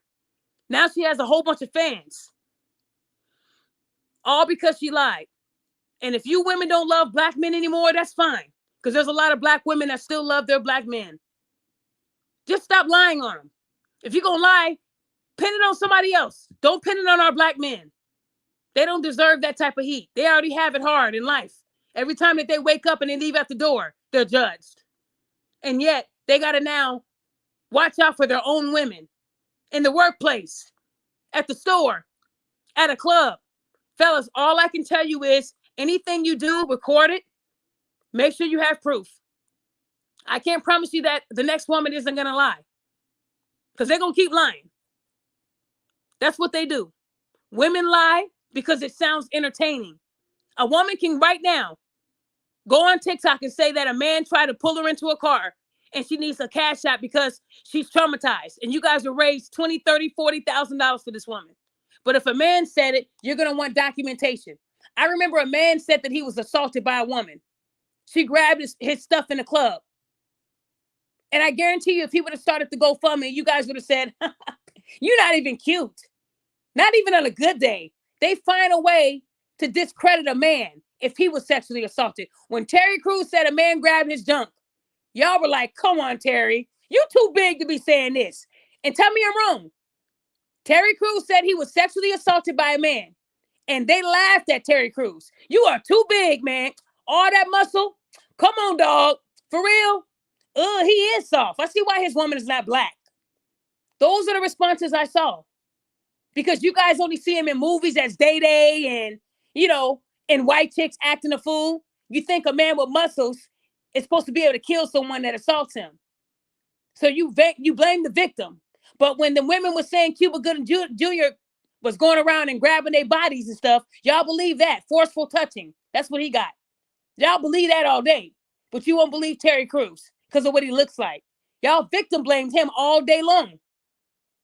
That's why you don't hear cases of young boys and men being sexually assaulted, because you guys make a joke out of it. But whenever a woman goes on TikTok and says, this guy followed me in the store, you had this woman saying a guy followed her in the store. Everywhere she was going, he was. Now, mind you, she told the story when she was at home. Okay? She said, I was just at the store. Every aisle I went, he was in it. He literally followed me. I get to my car and I can literally see him. So I asked her, how come you did not have him follow you to the police? She blocked me. See, whenever you bring logic into the conversation, you're blocked and booted. They do it in the groups to me all the time. Every time I come with logic, just like the woman that tried to ruin a black man's business. These women are dangerous. This woman literally told a group that this man that just moved into her neighborhood was stalking her and invited her to his restaurant. Told her, thank you for giving me directions. You know, when you first move into a neighborhood, you don't know where all the stores are at. You could use GPS, but you like to ask the neighbors, hey, what's a good place to shop where I can get a couple chairs, where I can save? You're just asking your neighbors. This woman told everybody in the group that this man was stalking her, left a note on her door. How did he know I was single? How did he know to leave that note? He said I look good, so now he's in love. He invited her to his opening of his restaurant. He wanted her to be his date. That's how you court. That's how you get to know people. And she told the group, she took it to the police and said, I'm worried. And they said he didn't do nothing. All he did was left a note on your door. That's not a crime. So ladies, because they didn't want to protect black women, help me leave bad reviews on this man's website for his restaurant. I need all these ladies to come together with me. And the ladies were, got you, sis. I'm with you, sis. I'm with you, sis. Not this, sis. I'm not with you. I called the man and we spoke for almost 7 minutes. He was so disappointed to find out that the woman that went with him to his opening on Saturday, she went with him, y'all. And they had such an amazing time. She thought that'd be a good time to ask him, can he help her with a couple of bills? Get out of here. He said, I don't know you like that. And because he refused to help her, she went into the group and flipped the story. She couldn't believe I called him. It's not hard to reach out to people today, guys. When you go into these groups and you tell a story like that, people are going to investigate. I was already getting inboxes about it. I had to say something. I had to call that man. He was so disappointed. You can hear it in his voice like he wanted to cry. Like, damn. If she wasn't feeling me, if she was going to do this, I should have helped her with a bill. No, you shouldn't. You just met this broad. Pay your own bills. It's the fact that she flipped the script in the group and had these emotional women. Yes, girl. What you want me to say? There was roaches in the food. Okay, roaches. Okay, rats. I got you. Guys, really? Nobody thought to say, you know what? Come on, sis. That ain't right. We can't do that to this black man. This is a grand opening. And you're already going to leave bad reviews. And most people will believe them because it's a grand opening. You're trying the food for the first time. When you first open a restaurant, that's when you get the most reviews. So if they're all bad, people are going to believe that. They are. This woman was about to ruin his life. And when I told her he's going to go to the police too, the post came down. But you know, I don't delete nothing. I save it all. I know they're going to delete it. She didn't think I would be in there. I'm so focused on Rhoda, right? She won't be in here. She won't get us. But it's the fact that she was about to damage a black man. He should have let her do it so he could take her to the police because he had proof she was there with him. Everything she said in the group was not true, but those women believed it and got mad at me for investigating. I'm going to keep doing that, guys. It's not hard to find people, especially when they have a really nice restaurant. But you know, in Detroit, I heard, they got a rat problem too, like we do in Chicago. So it's not unlikely for someone to say I saw a rat. But when you have a bunch of people saying there's rats inside the restaurant, people are going to believe that. That man didn't deserve that. But he definitely thanked me and said, when you and your husband are ever in Michigan, please, please come visit my restaurant. That's what I get in return. Their respect. I'm just saying, ladies, it really hurts my feelings when y'all decide to do this. You expect a man to pay your bill? You thought he didn't own the restaurant. That's what it was, huh? You didn't think he had a restaurant. He told you he was a chef. Some of them actually work at their own restaurant. That's the dope part about being your own boss. You can work too if you want to. Or you could just wear a suit and greet people, come on in. So she was like, yeah, let me go to this grand opening and see what the money really like. And she saw the money was long and said, you know what? This would be a good time to ask him, can you help me? Uh-huh. Yeah. Now that she was able to verify that the man got money, now you ask him for help. And he tells you, I don't know you like that yet. The fact that he even said that and not just a no, because if you ask me, I might go looking for a brick. You just met me. I just fed you, showered you, brought you to my restaurant, made you feel like a queen, and you asking me to pay a bill? Let me go see if there's a loose brick outside. And then you try to ruin this man's life. So I just want you ladies to know that it won't be tolerated by me. And you can go ahead and check the group and see if Daphne's in there. But I have backup pages. I do. And if I'm not able to comment from my own page because you blocked me, I'll just reach out to who I need to reach out to and get you in trouble. It's okay with me. We can get you fired. And not only did I'm not going to say threaten because, I don't make threats. It's a promise.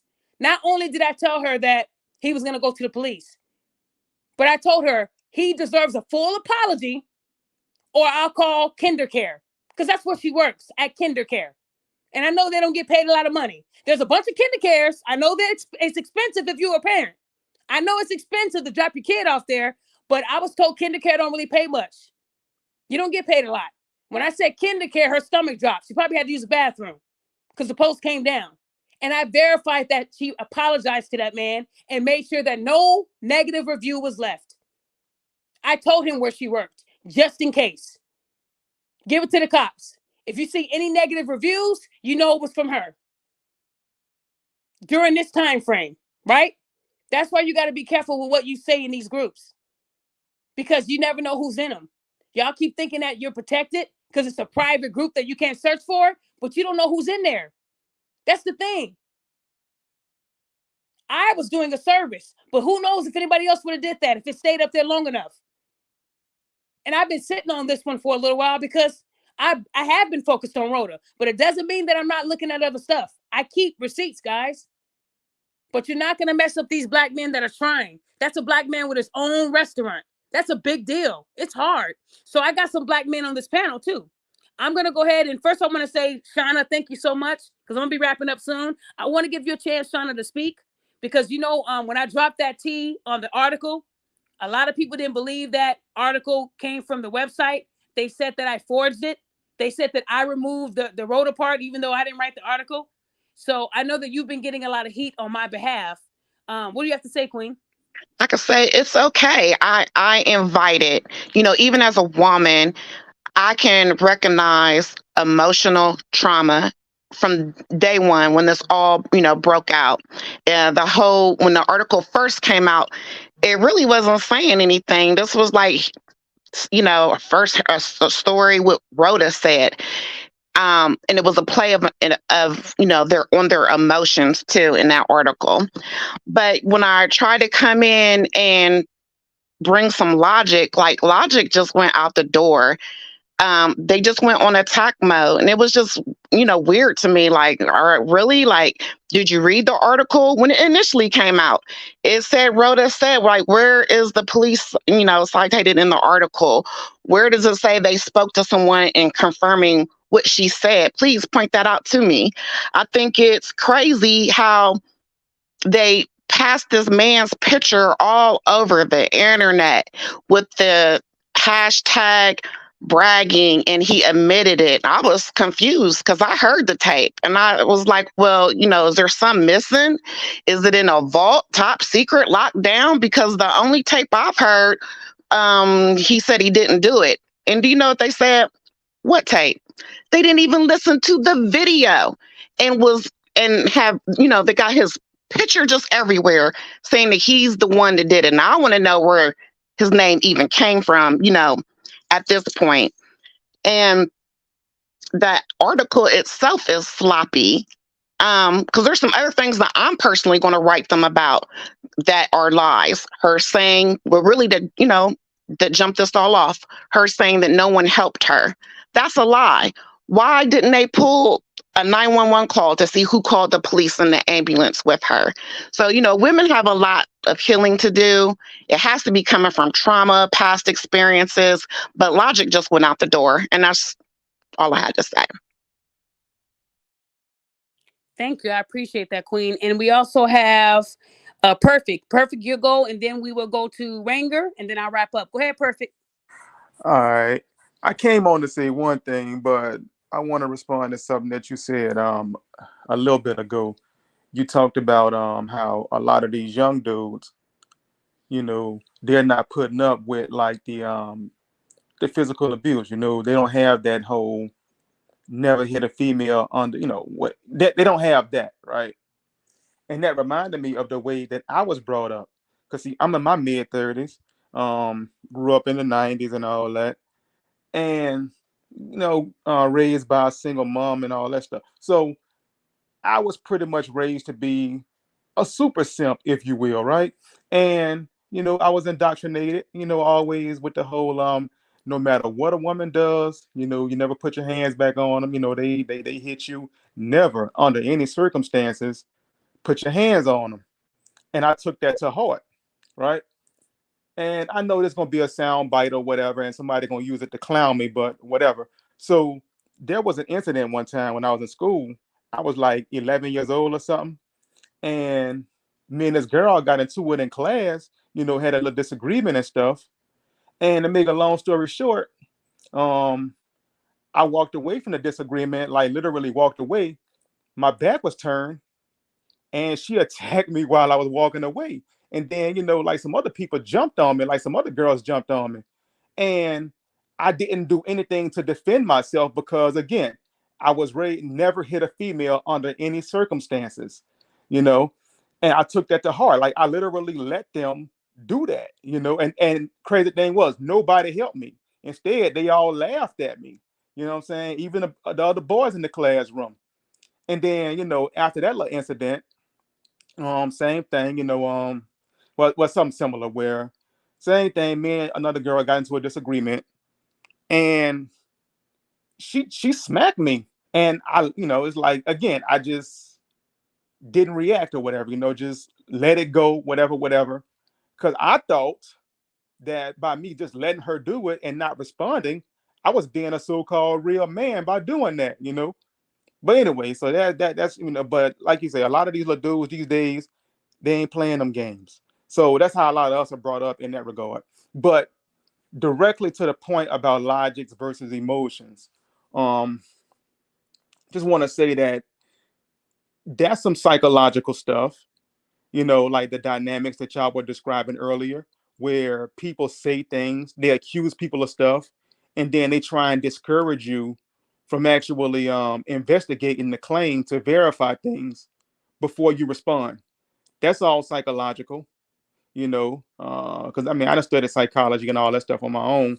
Because what they are attempting to do is get you to act purely off of the emotion. Because see, it's certain claims that you make against people that when you hear it, if you're not thinking logically, if you don't take a moment to step back and think about what's being said, you will want to go out there and do somebody something if you don't think about it.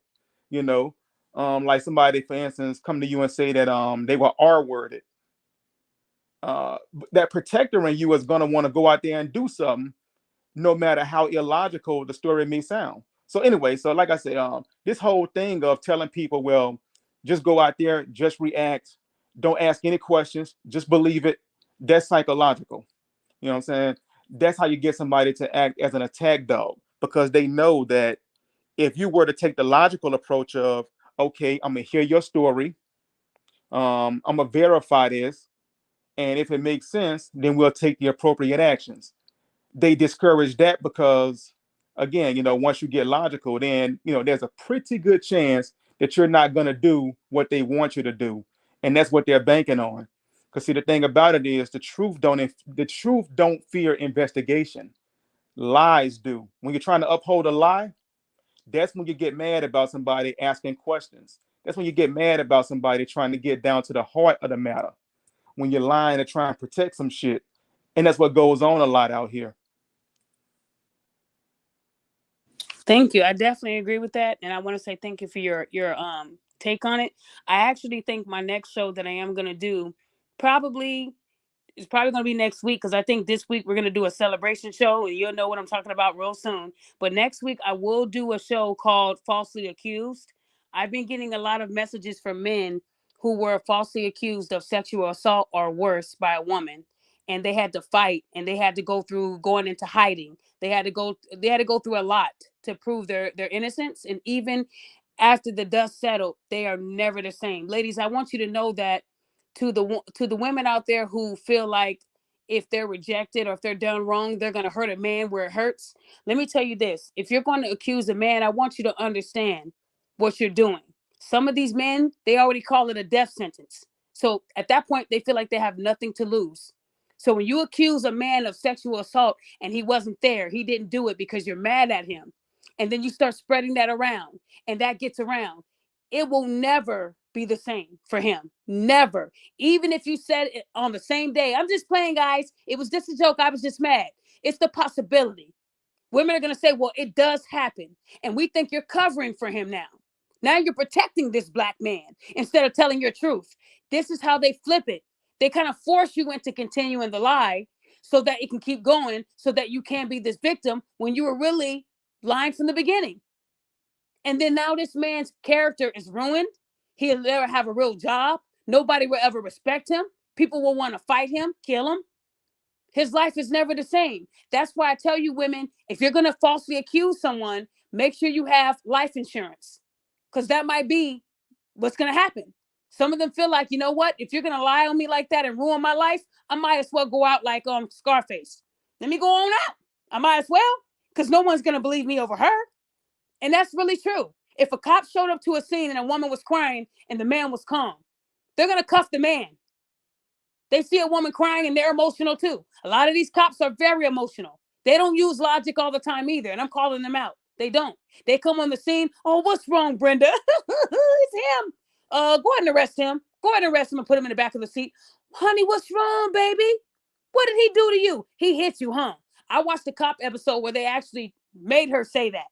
He did something. What's that red mark? Well, she was white. And when they get upset, they turn red. And I'm not being racist, but they get red. Red all over the face. He slapped you here, didn't he? It was the weirdest episode ever. And I was trying to find out who to reach out to. Because that he coerced her to say that. You can't do that. The man didn't touch her.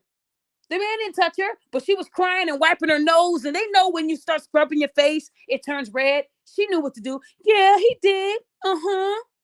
Yeah, go ahead and transport him down to county. Yeah, it's going to be assault. Yeah, that easy. That easy. That's how easy it is. Now let the cops show up and the woman is standing there like what's her baby D from Friday, and then you got the man crying. Do you think they're gonna cuff the woman? No. Oh, you're just crying so you don't have to go to jail, huh? We're not gonna. Those are fake tears. Come on, man. Come on. Come on, let's not cry. Let's not do that. The acting has to stop. See what I'm saying? You see what men have. You see what they go through. It's damned Even if they kids do aren't safe. at all. So go ahead. I'm gonna go with Ranger. If you can keep it 3 minutes or less, and then we'll go to CB. Go ahead. CB, go ahead. Can you hear me, Dad? Yep. Yep. So I was going to say something else, but I want to take off what the other guy said. It's weird because I grew up being the youngest, and I had three older sisters, and single parent home with my mom. My sisters always told me don't hit a girl. But my mom, she was, I clicked in my head. I realized that growing up, she told me, no, if a girl hits you, you hit her back. Like, you ain't got to beat up on her, but you better make sure she don't hit you again. But my mom was always working, so I was always stuck to what my sister said. But then one day when I think I was like maybe a freshman in high school, I told my mom, like, this one time that she was home, I was like, Mom, this, like if this girl keeps hitting on me, what do I do? Now I didn't say a girl did. She said you knock her ass out. Let me deal with it. So I didn't do that, but after that, it's like I just started hitting girls hard in their leg because like I know that if I hit you in your leg, you can't come mess with me anymore. But at the same time, like you know that I mean business. Um, but also another thing is that like I'm noticing like when it comes to a lot of these situations, women, because I've told you, like I think like early last year that I was accused of rape as well. I'm just starting to realize that I think these women they just love messing with people. They just need something to do. Because I dated females or messed around with females who enjoy just making men's life chaos because they know that they can.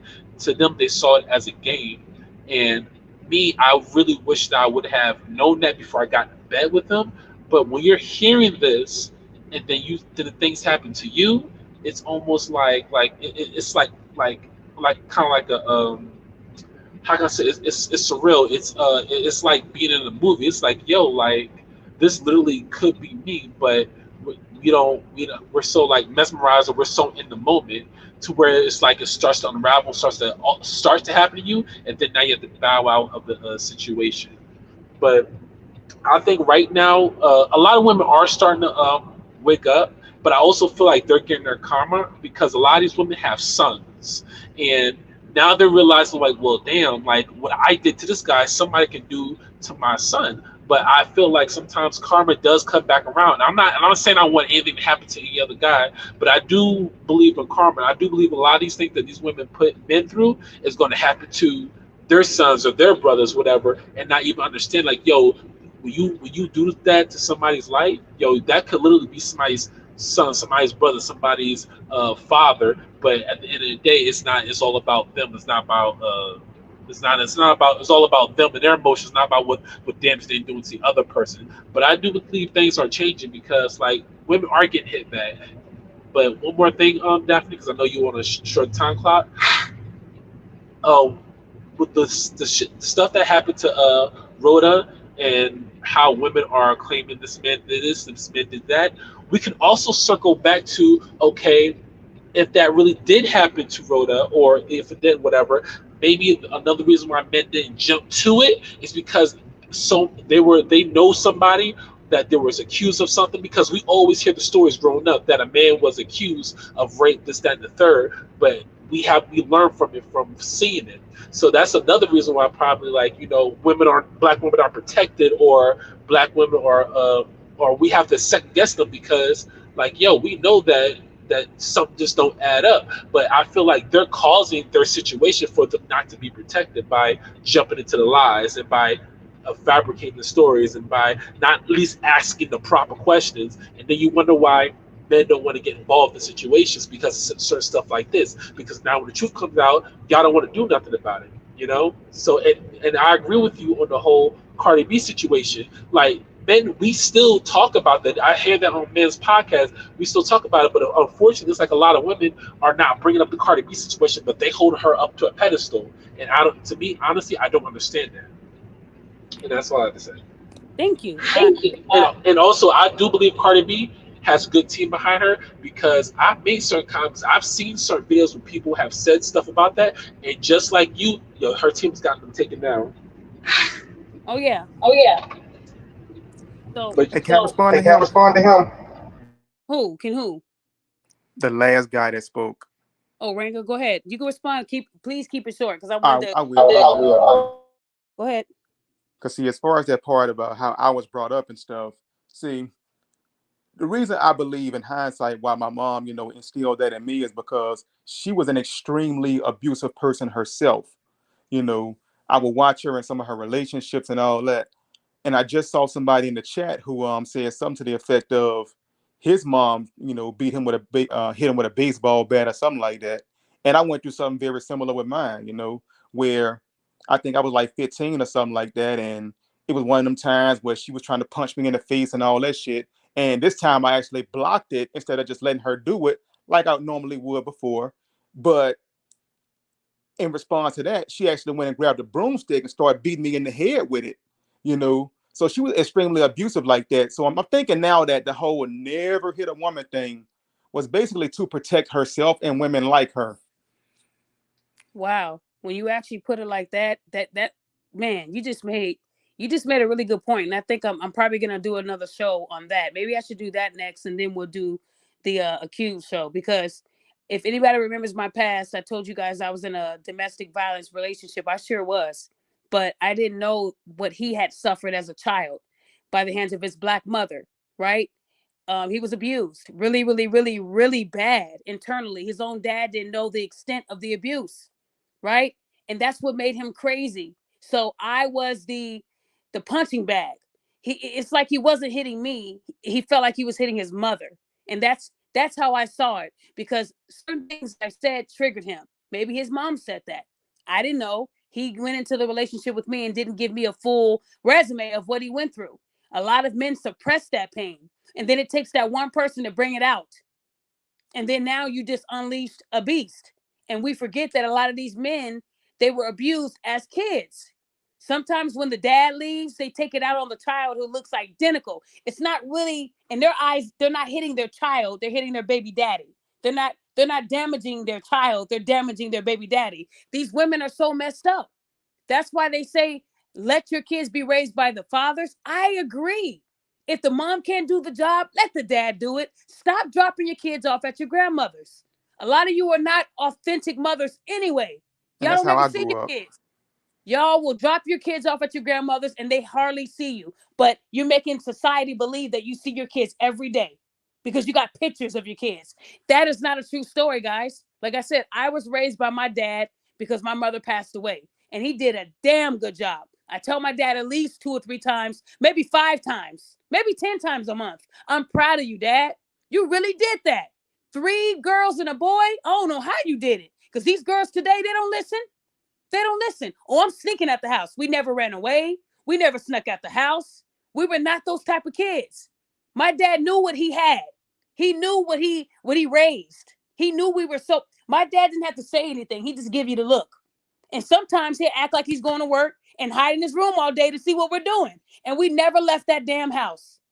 We listened to our dad. He didn't have no teenage moms in the house. He didn't have none of that. He told us, if you get pregnant, don't come home. That's all he had to say to us. And none of us got pregnant. None. Not a scare, not a oops, not a I might. None of that. We were respectable girls. And we were all in high school at the same time. I got to go to high school with all of my siblings, which was cool. But when you have girls, their hormones are crazy. Oh, he's so cute. We knew how our dad raised us and the values. We knew how to look for game when they're running game on us, and it never works. Our father taught us that.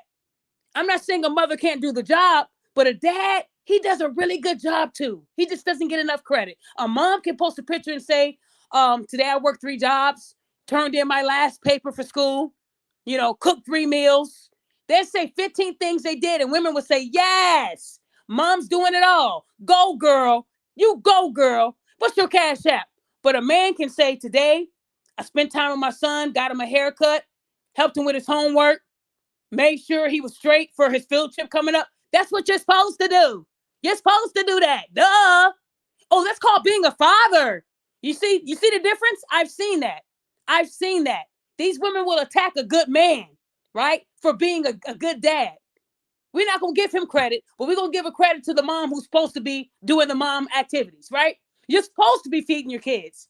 You're supposed to take them to school, right? You're supposed to do their hair, right? That's your job.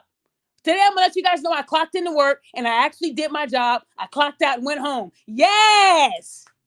That's what it sounds like. Today, I did my motherly duties. I cooked for my kids, made sure their homework was good, and made sure they were in bed by 7. You go, girl. Mother's doing it all. They need us. But a father can't say that. We should be praising the man more because they get the heat. Child support was for men, not for women. It was for men. And if you hear that a man is receiving child support from a woman, he's a bum, he's dusty. No, he's not. That means he's the better parent. Pay up. Pay up, Taquika. Pay up. That's what y'all have to realize. And one thing you said, Ranger, that I didn't agree with, you said women are waking up. No, they're not. They're still asleep. They're dead asleep. They're not woke yet. When you said that, I almost kicked you off the panel because I said maybe he doesn't realize how dangerous these women are. They are not waking up. They are still dangerous. They're still lying. They're still doing everything for clout. These women were just praising Krishan Rock, getting her baby baptized, right? Oh, look at she's going to change.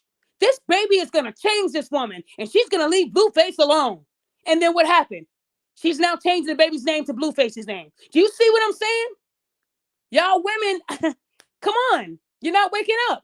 This man said he'll pay you to leave him alone. You have the baby and you're still a hyena. You're still wild. A baby is supposed to change you. You're supposed to mature. You're not living for you anymore. You're living for the baby. The baby is your number one priority. No man, no nothing should change that. And that quick. She missed the D. Dickmatized. That's what I call it. That quick. All the disrespect this man did, but you women hate Blueface, but guess who keeps running back to Blueface? Her. But you won't hold her accountable. You only hold Blueface accountable. He was minding his own business. And here she comes. I miss you, Daddy. Yeah. Here's the bit. You can't make it up. These women are not waking up. They're still childish. They're still clueless. They're still bitter. They're still angry. They're not. Call it what it is. These women need a lot of help and counseling. Instead of y'all doing these big podcasts about how men ain't shit, do one on how women can do better. Everybody do a takeaway. How can you make the community better? Because you guys talk about me, but I don't see you guys in the front line helping people out. I don't see you donating to GoFundMe's that are real. I don't see you helping out people who are preparing their funerals. I don't see y'all in the front line. I don't see y'all out there still looking for Kiara Coles. We forgot all about the missing women because you guys are focused on these liars. That 42,000, let's invest that in looking for these black women that you guys are so concerned about.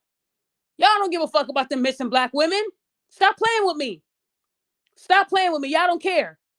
Y'all forgot about a lot of these women that have been missing for a long time because liars like Rhoda have clouded your judgment. You feel what I'm saying? There's a lot of people out there missing. Men too. There's men that were supposed to start their job on Monday, but their body was found in a river.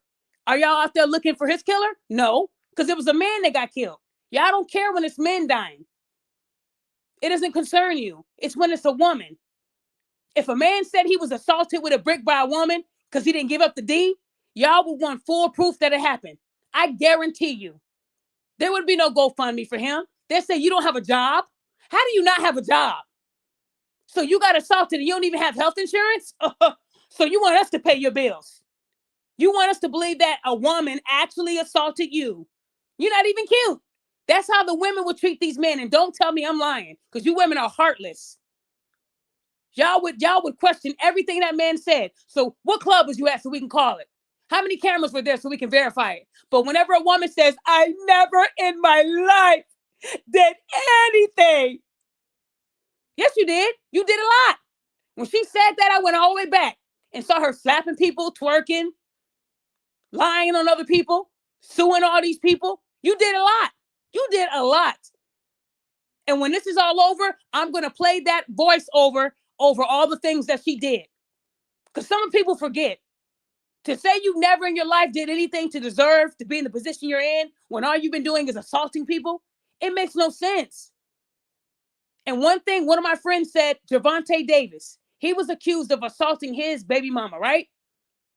She accused him, not knowing that she whooped his butt.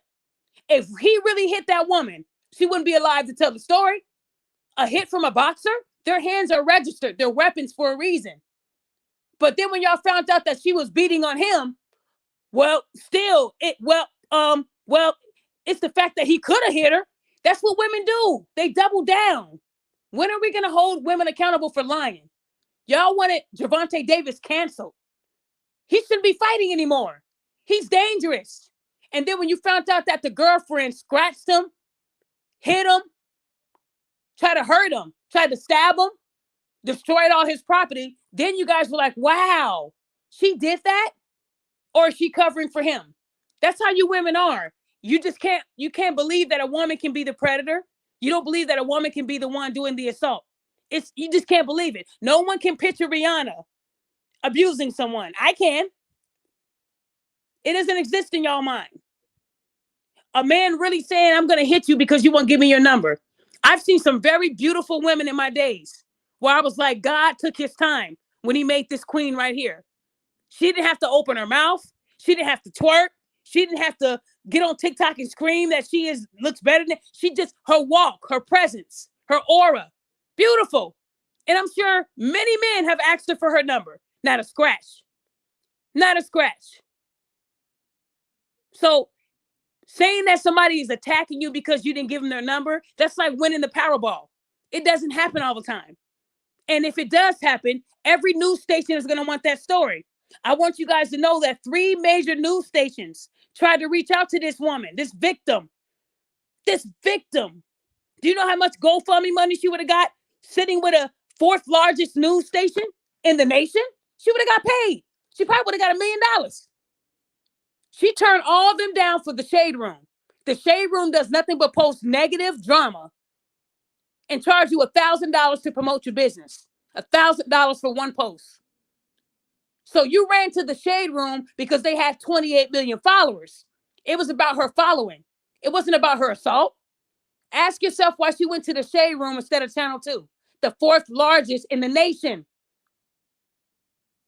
NBC affiliate, not NBC Black, but NBC affiliate. She went to the Shade Room and 6 TikTok panels instead of the news. And y'all telling me she wants to protect her peace.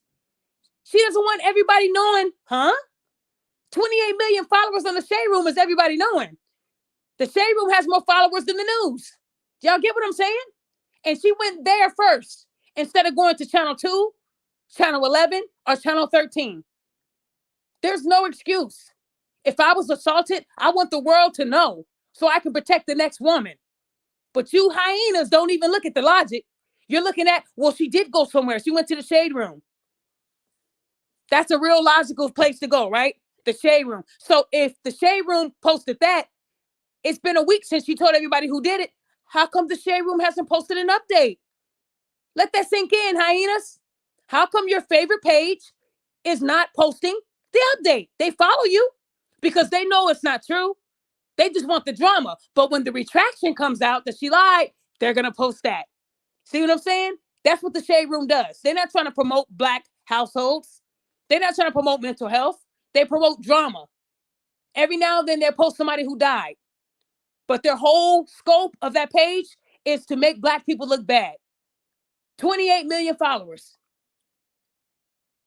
Y'all see what I'm saying? CB, you on. Go ahead. Well, I did have a lot to say, but I'm gonna wait for your other show, and especially about certain things, because I feel like that would be a better platform for it. But I do want to make a statement to for this one. Of course, I want to use the second part of my statement that I had prepared, but I wanted to say that there's a pandemic. Nah, epidemic. I mean, I'm sorry, not a pandemic, an epidemic in our community of our sisters lying on us, regardless of what it may be, abuse, child support, children, just in general. It seems like our women are very comfortable with lying on Black men, no matter if it gets us in trouble, no matter if it gets us killed, no matter if it gets us incarcerated, no matter what the consequences are. Our line, our for some strange reason, our women have a problem with lying on us and falsely accusing us.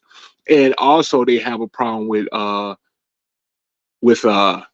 going public and lying on us. Um and my example for this is Andrea Phillips, I believe her name was, when she went on the Breakfast Club and said that the number two killer of black women is black men. And and nobody, and I think Charlemagne said something, but he really didn't check it. And that's something that needs to be fixed in our community. And I just want to say I thank you, because out of everybody, you are one of the only people that's checking these women about their lives that they continuously put on us for whatever reason. I don't care about you. I don't care about. I know people say um these people are full of trauma and all this other stuff. I don't care. I'm full of trauma too. Do you see me out here fucking excuse me, do you see me out here lying on people? Do you see me out here going saying, oh, this black woman did this and this black woman did that? No. You know what I'm saying? If I do that, it's a truthful statement. This black woman did this. I'm not gonna sit here and just lie on black women just to lie on black women. And I don't understand what is the need of lying on black men just for the need of lying on black men. And I know you gotta go, so I ain't gonna be long-winded. I don't cut it there. Thank you for your time. Thank you, CB. And like I said, I know that a lot of men have a lot of stories they want to share. And I'm definitely going to do that on the next show. We're going to talk about men who have went through a lot of that in their life. And I commend those men who grew up and did not become the monster that they were raised to be, because that's what they're doing. They are giving birth to these wonderful children, but then implanting this seed in their head and turning them into monsters. And then they can't keep relationships because they don't trust women. And then they're triggered by certain words. Like, ladies, we forget that if a man comes from an abusive household and we call them a bitch ass nigga, a dusty, crusty bum, those are triggering words to them. Just like I said, if a man asks you for your number, you don't have to belittle him to say no. Just say no. Out here in Chicago, I would never say, you dusty bum. He might have a switchblade in his pocket. That quick, my head is off. That's how some of these men, that's triggering. What's wrong with telling a man, I appreciate the compliment, but I'm married, but thank you. I've never had a man say, married? Let me go look for a brick. I've never seen that. I've never seen that. That would just be crazy to tell a man, thank you so much for the compliment. I appreciate it, but I'm married. And then he go look for a brick and hit me in the face. That it doesn't make it's not real. Excuse me, Daphne. Can I ask you a question right quick? Yeah. You are no disrespect to your husband for what I'm about to say, but you are a very beautiful woman. Thank you. When a guy has approached you at any time, you rejected them, did they ever do anything to like accost you? Like, did a dude ever try to like pick up a brick and like smack you with it for saying no? No. Like I said, when I lived in some of the craziest hoods, I used to take the bus on 45th and Sibley. I would take the train. That was Ooh, the hood. that's the I hood. wasn't I wasn't far from Dalton. I wasn't far from Riverdale. I was in Harvey. The Y'all, yeah, hood. yeah, yeah. Oh yeah. Yeah. So if anybody knows anything about Chicago, Illinois, Harvey is not what it used to be. It's not where it was when I first went out there in 2010. It's different. It's different. They will put you in an abandoned house because they're everywhere, and they will assault you and kill you and leave you in the house. They found kids' bodies in these abandoned houses where I used to live. And I would take the train every day before the sun came up because my husband had to leave first. That was my life. And I was approached by many, many men. I stayed to myself, but they would say, we know you're not born and raised here because you give off this vibe. Everybody that came across me said I had a glow. I didn't see it. It wasn't makeup. So I didn't see what they were talking about. And I've been told that. They can tell I'm not, because most women, they're already mad. They get on the train mad. They're just mad. And I would get on the train and I look like my life has just changed. I just won the lottery. And that wasn't even the case. I just want to say this, I don't get off. But like being here in Chicago, I understand something. For some reason, the people here, no matter if they're man, no matter if they're male or if they're female, they wake up mad at bacon. Me, I can't wake up mad at bacon because bacon is delicious. But these people wake up mad at bacon, and it's a problem. That's a problem because you don't need to be waking up mad at bacon. They just mad for whatever reason, and it comes off, and especially our women. I don't know what is it in the water that makes Chicago women act a fool, but you know what I'm saying? Our women are like little GDs out here. I don't I don't know. But thank you, Daphne, for letting me speak. I don't You're get welcome. off. You know what I'm saying? I appreciate you. Steven, you crazy. He said bacon. No, so what I'm trying to say, guys, is that in my life I've never seen it. I have a woman that just I had a person that said I told a man I was married and he yelled "fuck you" and your husband and was coming toward me, but his friend held him back. See, I need to hear the whole story. That sounds crazy. That sounds crazy. I need to hear exactly how this happened. You were walking down the street, la la la la la, and a man said, damn, you look good. Can I have your number? I'm married. Fuck you and your. I'm about to go over there and slap you. That would mean he's probably on some drugs or something. It's rare that a man gets that angry over the fact that you said you were married. I've heard a lot of women attack a man's character because he asked her for her number or told her she was beautiful. And she was just mad at the world. And that's a trigger. If you get on the red line in Chicago, you better have class. That attitude better be right outside before you get inside. I can tell you that.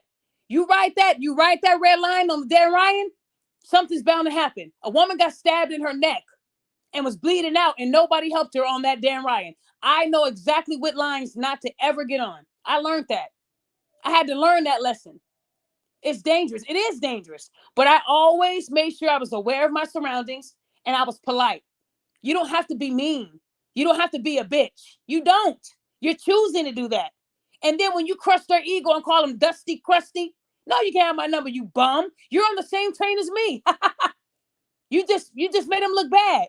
And now he's crazy. That's like the trigger. Some of these men are ticking time bombs. It doesn't give them a right to hurt you, but you got to be careful what you say. You don't know who's crazy out here. When I was in Harvey, oh yeah, I knew. I knew what I was dealing with. When I lived in Inglewood, I knew. I got questioned for tattoos in Inglewood by gangsters. They thought I was a part of a clique. And when I had to show them the whole tattoo, oh, you good, queen. I would never forget. When me and my husband were living in Inglewood, which is it's in Chicago, because a lot of people say, oh, you was in Cali. There's Inglewoods everywhere, y'all, just in case you didn't know. Just like there's a Martin Luther King Drive in probably every state. You just didn't know it. Anything with Inglewood is typically dangerous, right? I lived in that area where bodies were dropping like flies. Okay. I was in the grocery store. I was reaching for a can, and he saw my tattoo with stars on my hand and questioned me. Yo, what set you claim? My heart went all the way down to my toe. I was terrified. I said, huh? I don't claim no set, sir. I said, this is my basketball tattoo. When he saw the ball, oh, my fault, queen. Oh, my goodness gracious. Woo! I almost lost my life just for that. Couldn't believe. Now, what if I said, none of your business, you dusty, crusty? Listen to me. He would have assumed I was a part of some gang and handled me when I came out the store. Y'all see what I'm saying? It's how you respond. That's it. That's it. You have to learn how to be polite, even if you're saying no. That's all. A lot of you women don't know how to have grace. That's your problem. You think everybody wants to have sex. Some men are just they want to compliment the picture, the portrait that God made. You're a beautiful woman. Ugh. But then when you show $40, now all of a sudden you're handsome. Sure, we can talk. $40, that's all it takes for some of these women. But I've seen these women in action. They're emotional creatures and they're already mad. And when you have these women that are mad at the world and they believe everything that happens, that's a dangerous woman. That's all I'm saying, you guys. Men, I always tell you to be careful. Protect yourself. Know what you're getting into. If a woman shows you who she is in the first few minutes, believe it. Please believe it. Don't let the booty, don't let the breasts distract you. You have to start being strong. Those looks will fade. The boobs will drop to the floor. The booty will sag. What's inside is what's going to keep her. You won't even think about all the curves and the good looks because you know inside she's a good woman. A lot of y'all only want the physical, what's on the outside. That won't last. It won't. Looks are not forever. Y'all gonna end up looking like these women getting all this Botox, can't even laugh. You crack a joke and they like, they can't even laugh like us. They want to look young. They don't want to get old. Make it make sense. All I'm saying is that I don't think women are going to change until they change these laws. They make laws about men, but they never do anything for women. I mean, for men at all. What about the men that suffer in silence? You got men right now. If I asked them, how many of you guys were sexually assaulted by your babysitter? How many of you were sexually assaulted by your mom's friend? Some of them were even sexually assaulted by their relatives, and they'll never talk about it. Well, why? Because we'll get laughed at. We don't want to get clowned, Miss Daphne. That's the last thing we want. The same reason why Cardi B's victims didn't come out is the same reason why these men won't come out. You mean to tell me you allowed that stripper to drug you? And you allowed these men in dresses to assault? Oh my, I'm clowning, bro. We're about to do a group chat right now. Do y'all get what I'm saying? Men cannot speak their truth. A lot of pages don't care about men. They don't. It's about women. And I do care about women, but I know the power that we possess that men don't. We go to court and it's a man against a woman and they're fighting over a child. 9 times out of 10, the woman is going to win. She's going to put on the best show on earth because my baby is in it. The judge might even shed a tear. They're not going to get a judge that says, you know what? I know she's acting. Oh, she's playing a good game. When I worked for the state, I knew those liars. I knew when they were training their kids to lie so they can get an ice cream cone. And those women hated me for that. They hated that I knew the truth and that I spoke about it. It was me against a whole pack of wolves. They didn't want me to be there. They wanted all kids to be with the mother. That's what they wanted. The dad was too strict. Nowadays, they don't want the dad in the household because he's too strict. What time are you coming home? Why, Dad? Oh my gosh. My dad gave me a curfew of 9 o'clock. At 17 years old. My brother's curfew, 10 o'clock. I was mad as hell. I said, hold on, Pops. Why his curfew? Because I said it's 9 o'clock. And I was home at 9 o'clock. Sometimes early, but I wasn't late. And when I had prom night, my dad said, no curfew. You go out there and have a good time, daughter. I trust you. And guess what time I came home? I came home early. I think it was like 10 o'clock. When I came home and I rang the doorbell, my dad opened it. We both started laughing. I was so used to coming home and I knew what they were going to do on prom night, and that wasn't me. You weren't going to make me do something that I didn't want to do. I brought my butt home and my dad and me laughed the whole night. That's how my dad raised me. Not that I was scared. Oh, yeah. He gave me the green light to have fun. It's prom night. You worked your butt off for all these years. You earned this, daughter. I still brought my ass home. I was a responsible daughter because I knew school wasn't over yet. I have to focus. I'm not going to let these people make me a single mother. Oh, no, no, no. I brought my butt home. Y'all see what I'm saying? Fathers do a really good job raising kids too. A lot of you women don't want them to because they're strict. They want curfews. Who are you with? What's the phone number?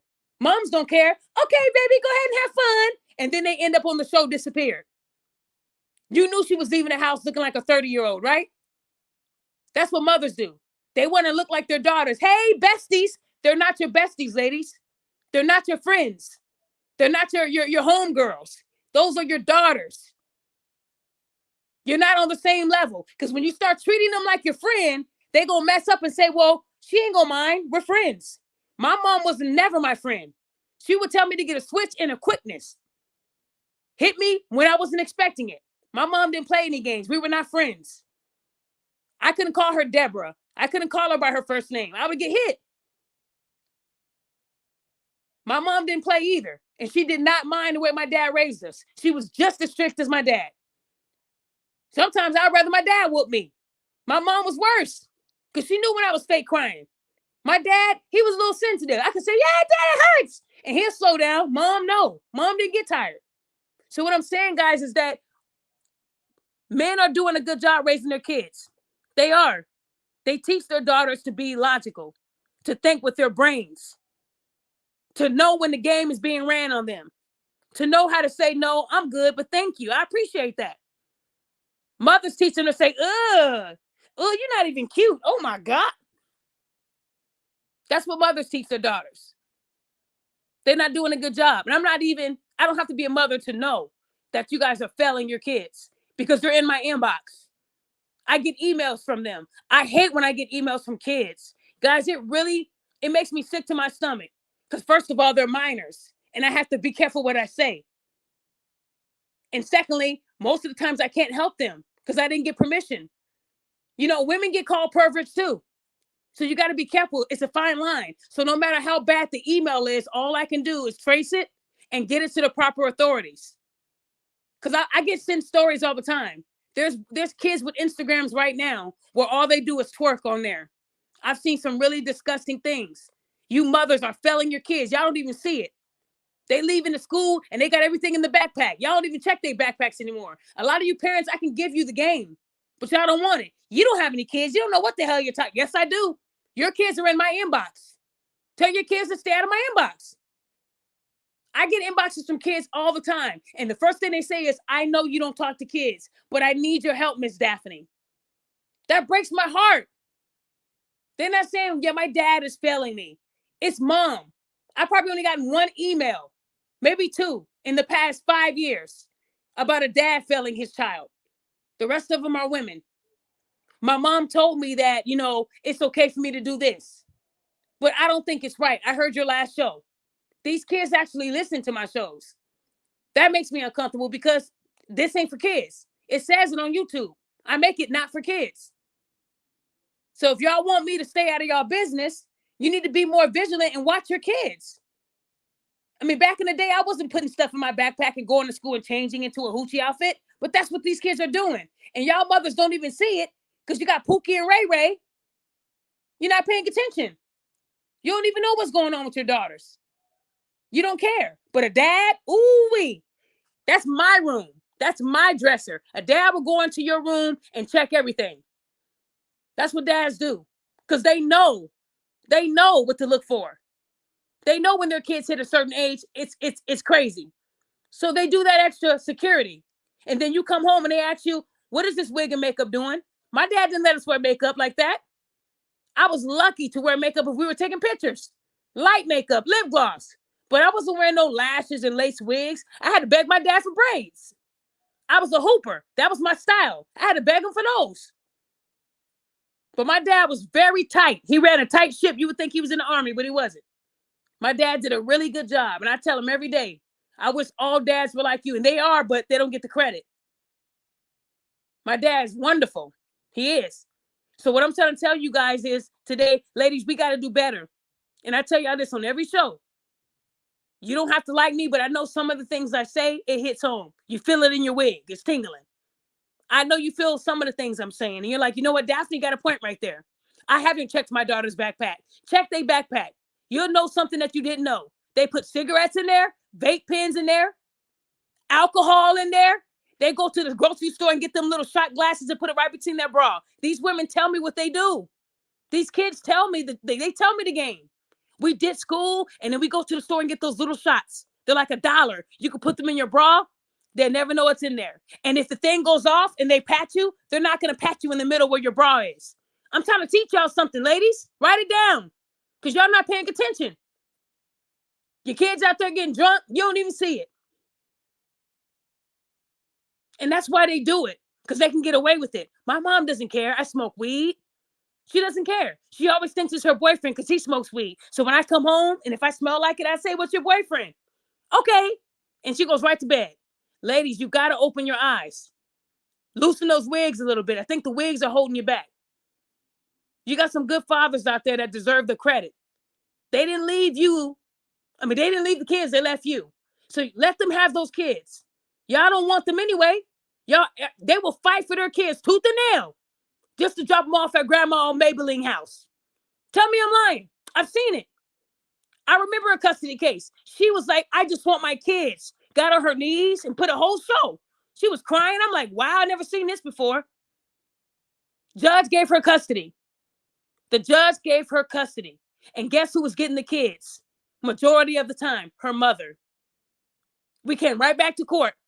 We came right back. And I told him, document. My dad taught me to document, put dates and times, take pictures if you can. He had a long log of all the times where she dropped the kids off and would pick them up after 3 or 4 days. But you fought in court. Please, Judge, I just want my babies. I can't breathe without them. You a damn lie. You want that child support check. That's what you can't breathe without. So while he's giving you these child support checks, Grandma Maybelline got the kids. Oh, yeah, he had about 2-3 pages worth and ended up getting full custody of his kids. Oh, yeah, the judge wasn't too happy to be played. But see, that's how easy it is to play a judge. If you cry and get on your knees, oh, this mother is fighting hard for her kids. Granted. See what I'm saying? But there's hope for y'all, ladies. There is hope. I'm willing to work with any woman that wants to improve herself because you can't be fixed. I was fixed. My mouth was really bad for no reason at all. I used to cuss people out. My brother could attest to it. Sometimes I call a guy a B, and my brother had to step in. I didn't want to hurt my brother. I could have did a lot to my brother because of my big mouth. I wouldn't shut up. Sometimes my brother would be like, shut up. And I'm like, who's older? Me. You shut up. My brother had every right to hold me accountable. I just didn't want to be held accountable.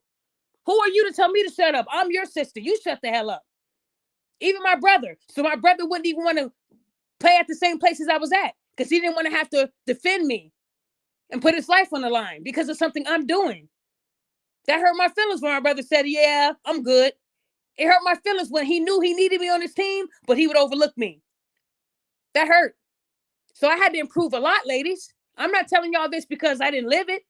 When I chilled and I started fixing my attitude and I let go of all that aggression that wasn't needed, those men protected me every time.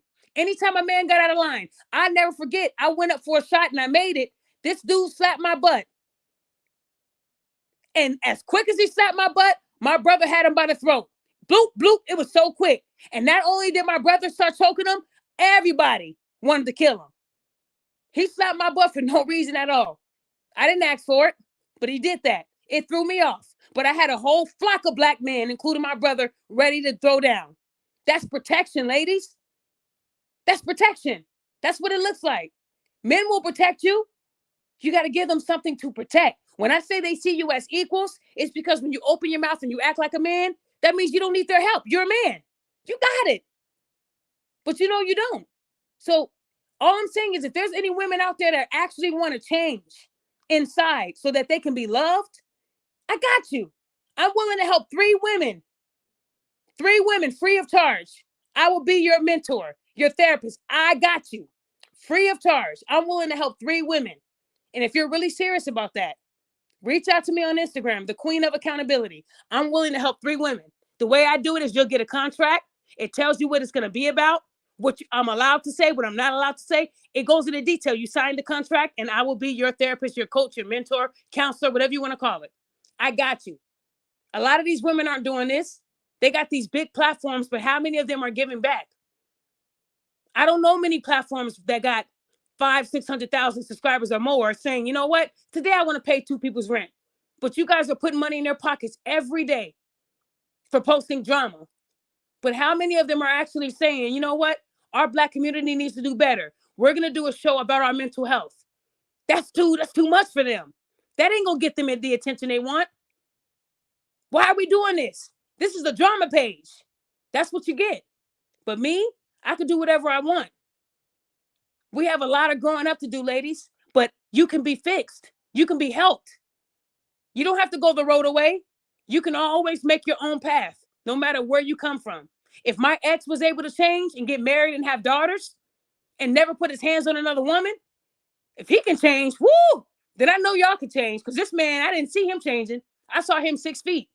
That's what I saw. And the way I had to put on the act like I didn't know why his dad was there. Oh my gosh, why are you here, sir? Oh, the act was good. I pulled a rota. Oh my gosh, where are you taking him? Ah! Soon as that door shut and locked, I laid on the ground. I never forget this. And I never told nobody this part. After he got all his stuff, packed it into those 2 suitcases, and they left out of that apartment, I locked the door, choop, locked that deadbolt, choop, and I laid on my back and I cried. I cried the whole day. I was free. I felt like nobody can hurt me anymore. That was the feeling. I was free. It's a different feeling when you escape something that almost took you in. But the part that I laugh at today is the way I was acting, like I didn't know why he was there. I mean, I could have gotten an award. I was better than Rhoda with that acting. He even looked at me and winked because he knew I had to play the game. I had to act like I don't know what's going on. But not only did I save my life, but I saved his that day. I'm thankful for that. I didn't want that black man to have any criminal record because he would never get a good job. And he could have went a different path. Once they get a record, they just keep going down that path. I saved him, but I saved me too. So if I can help someone change where they can do better, let me help you. It ain't costing you no money. I'm not asking you for nothing. This is free help. And if you're in an abusive relationship and you don't know how to get out, let's talk about it. I've talked to women who sound like DMX when I first started talking to them. They were so aggressive. That man brought that out of them because of their predicament. And they went from DMX to somebody soft, like a soft flower, a sweet voice where you can't stop listening to it. Sometimes women are aggressive because of their environment. They feel like they have to be. But you don't have to be, ladies. Let me help you. Let me help you think on logic when things happen in your life and not emotion. Emotions will get you arrested. Emotions will get you killed. That's real talk. That's why when y'all cheat, y'all get an emotional attachment. You think he loves you, but he got 3 or 4 other women on standby. When men cheat, it's hit, quit. Take the paper bag, have a good day. Your Uber's outside. Women, I want to get married to him. That's emotion. You're dickmatized. You got to focus. They used to call men pussy whip. Well, women get dickmatized. I've been saying that for a long time. Now you hear it on TV. I don't know how that word came out now on TV. I've been saying it, but hey, that's okay. All I'm saying is to anyone that has a vendetta against me, I always tell these women, if you have something against me and you don't like what I'm doing, let's do a panel. I'm willing to do a show with all the women who do not like how I do things. So you can explain to me why what I'm doing is wrong. I heard somebody say the other day, how can you be mad at a woman for holding a man accountable and you call her all type of names? Who does that sound like? Me. I hold women accountable and you women call me all type of names. I want y'all to hear something before I wrap up.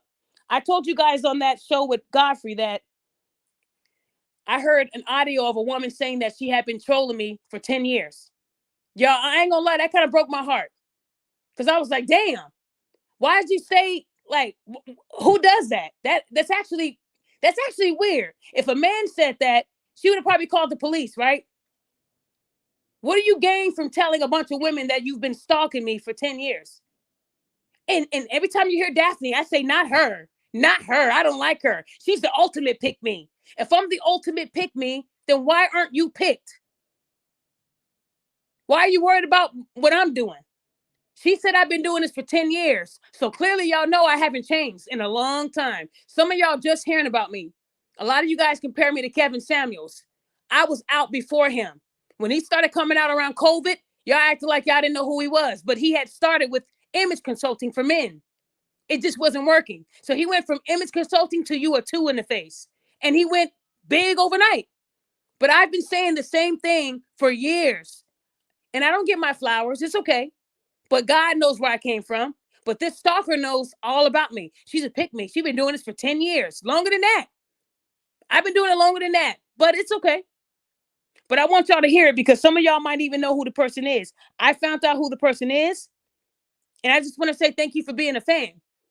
And if you felt like you had to troll me for 10 years, I would love for you to be on my show. I think that's the most craziest thing I ever heard in my entire life. That someone that does not like me, who's calling me a pick me, has been riding me for 10 years. I thought you wanted a piece of Daphne. That's what I thought. It sounds like you wanted to date Daphne. Were you hoping in them 10 years I wouldn't be with my husband? I think you want a piece of me. That's what I think. It's kind of weird. I hope you're married. I hope somebody makes you their wife. Because to devote your time to Daphne for 10 years, you definitely got to come on my panel and tell me why. Because if I don't fuck with somebody, I will never troll you or follow you. One thing about me is if I don't fuck with you, I'll block you so I never have to see you. It makes it easier on both of us. But to say that you've been trolling me for 10 years and your friends are saying, oh, that's cool. That's cool. If a man said it, he'll be a stalker, right? If a man said it, they'll say it's sexual assault. They'll try to say it's something. Y'all know how these women are. But I wanted y'all to hear this because a lot of people said there's no way. There's no way a woman actually told you that. I kid you not. She said that. So let me go ahead and play this for y'all, and then I'm gonna wrap this show up. Hold on. Hold on 1 second. Okay, y'all. I'm gonna put this up to the speaker. Let me know if you can hear it. If you can't, I'll fix it. Hold on. I have a history with Daphne. Like, I've been trolling that girl since Facebook time. I couldn't, when I saw her, I said, oh God, not her. She is like, she's like that other girl. I don't know. I think her name is Charlotte Keeman. It's like she like this girl. It's like they all like a group together. I never heard of her. I've never heard of her. I didn't hear about her. I've never seen her on Facebook. I didn't hear nothing about her until I think Sage said something, which is why some of what she said. She is a Facebook pick me. She's been doing this for 10 years. She's like talk about. Does she talk about her? Relate? No, Charlotte Keeman. No, I literally said like she finally got picked because I used to troll her. Like these pygmies, they ain't just show up. When I saw her, I said, I know that ain't who the fuck I think. What's her content? What's her content though? What is she talking about? She's a pygmy. She's a pygmy. She is just. I know y'all heard about. She talks about how to become a pygmy. Black women. No. She talks about black women. She talks about black women. She talks about black women is too loud, too ghetto. Every time there's a controversy, that I put up there. Got it. That's what she is. She's been doing this for years. That's what she is. Like when I said, oh God, not. I don't know if she got like that. I'm very curious how people get to that point, though. That's what I'm kind of. I don't know. Maybe some black girl stole her man back in the day. I don't fucking know. Because she really does not like black women. And mind you, we're not tarnishing her name. But she's a big-ass pick-me. Okay, y'all heard it with your own ears, right? We're not tarnishing her name, but she's a big-ass pick-me. I've been trolling her. She's been doing this for 10 years. And I'm like, oh, God, not her. This was a pack of hyenas. All black women talking about Daphne, the ultimate pick-me. I don't know any of these women personally, y'all. None of them. But they couldn't stop swallowing my name. Y'all feel what I'm saying? Y'all just heard it. But black women are the most disrespected, right? Now you get why I said black women are the most disrespectful. How can y'all attack a stranger and you don't even know her? You don't know me. Oh, not God, not her. She says women are too loud, too ghetto. They are. They are loud and ghetto. Very true. You just didn't want to hear the truth. These women all sat there and laughed. Yes, he's this and that. Do y'all get what I'm saying? This is what black women are saying about me, another black woman. But I'm the one that's disrespectful. I'm the one that doesn't like black women. That's what they just said. But when you go to this black woman's page, the first post you see pinned is a black woman dying of cancer. But I don't like black women. I don't. That's what they said. Go to my Instagram. The very first page post that's pinned is the same woman dying of cancer. I'm going to inbox all of them and ask them how many of y'all donated to Alicia's GoFundMe. I bet you none of them did, but I bet you they donated to Rhoda's GoFundMe. So to say that I don't like black women, that's kind of fucked up because y'all sitting here disrespecting a black woman. Y'all feel what I'm saying? Hypocritical hyenas. Y'all heard them laughing in packs. Like Rhoda, just like Rhoda. Same shit. The difference is these women don't even know me. And then I just heard of her. They try to downplay me like they don't know who I am. A lot of people in this atmosphere know who I am. That's how I got Godfrey on my panel. Let me see y'all get Godfrey on your panel. These are a bunch of jealous women who don't want to see a black woman succeed and hold women accountable at the same time. I love my black women. I want to see y'all succeed. That's why I told Rhoda, I will help you for free because there's talents that she has that she hasn't tapped into. She would do wonderful with acting. I've heard her say, and yeah, I just want to thank everybody for donating to my GoFundMe, but you motherfucking men, fuck y'all. She said it just like that. I almost called Tyler Perry. Please sign this woman. She just went from distraught to a gangster. She has a lot of talent. And I'm still willing to help that woman, even with all this stuff happening to her. I even pray for Rhoda because at the end of the day, we all need help. Some of us won't admit it. Some of us will. But one thing I want you ladies to know is I have nothing against my black women. And when I hold you accountable, it's because I love you. Because I don't want to see you go to jail. I don't want to see you get killed. Because that's what's going to happen if you keep lying. The only women I call out are women that are doing wrong. Show me when I called out a woman doing right. Send that to me so I can hold myself accountable. Show me a woman that did nothing wrong and I just came and terrorized her life. I'll be waiting on that post. You can't find it. No one talks about what I do for women behind the scenes. There's a lot of women that say, Daphne, please let me show my face and tell them what you did for me. And I say, no. They're going to say I'm acting. They're going to say you're fake. That's what I get. A woman I never met in North Carolina was being discriminated against. She's a Latino woman with a black husband. She said, man, this restaurant discriminated against my black husband and my son. How dare they? Everybody on the post. What can we do? It's been 4 days. They won't reach out to me. But then Daphne got the general manager on the phone and three-wayed that woman in. And guess what happened with this woman? She got a public apology. She got her money back and an invitation to come back. I did that. But people will still say, oh, she doesn't like women. Yes, I do. The women that do right, I love them. I heard her story. I verified it. She sent me the receipt and I was on the call in 20 minutes. She said, Daphne, listen, nobody did that for me ever. For 4 days, I've been sitting here asking for an answer. Not only did they do that for her, but they're going to retrain the staff. And the other 2 black women that had the same experience, they're going to reach out to them and refund them too. But I'm not going to take the credit for that because I don't like women. Remember? You don't see these women on these podcasts doing half the shit that I do for free. These donations I get from Cash App, I love helping people with diapers and stuff. It makes me smile. I know how it is. I'm not saying that any of these women are lying because a lot of them really just need a few dollars. One woman asked me, can she have $3? I said, $3 for what? Because that would complete me being able to have a gallon of gas. That's all she asked me for. How much does it cost to fill your car? So that you don't need to ask somebody else for $3. That's what Daphne does. But I'm not going to sit there and put it on YouTube and down these women at their lowest moments. That's not what I do. But you got a lot of YouTubers that do that for views. They need that check. I don't need a check that bad. God has blessed me. I just want to bless these women. I know some of them make mistakes. And when they take accountability, that's when I want to help them. I don't mind promoting a GoFundMe if it's real. You don't got to pay me. A lot of these pages, you got to pay them. My friend Alicia, who's dying of cancer. Have you seen that post on the Shade Room? Anybody? We saw Rhoda's post, but did you see Alicia Nelson's post? Anybody in the comments? Have you ever seen a post about Alicia Nelson, 33 years old, dying of cancer and leaving behind 4 kids? The Shade Room won't post that. She would have to pay them $1,000 to get that out there. That's the Shade Room. But you guys love and praise them though, right? But I post it for free. I'm free. Sean King got involved after he saw the post go viral. I'm not going to take all the credit, but she gave me my flowers and that's all I needed. That came from a black woman. So to those women who said all those negative things about me, you need to work on yourself. And although if anybody knows who those women are personally, I would love for them to come onto my panel because y'all not pulling the numbers I pull. You're not. Come on my panel and tell me why you think I'm a pick me when I've been picked for 13 years. You've only been following me for 10. At the point of you following me, I was picked. That's the thing. Do y'all know what a pick me is?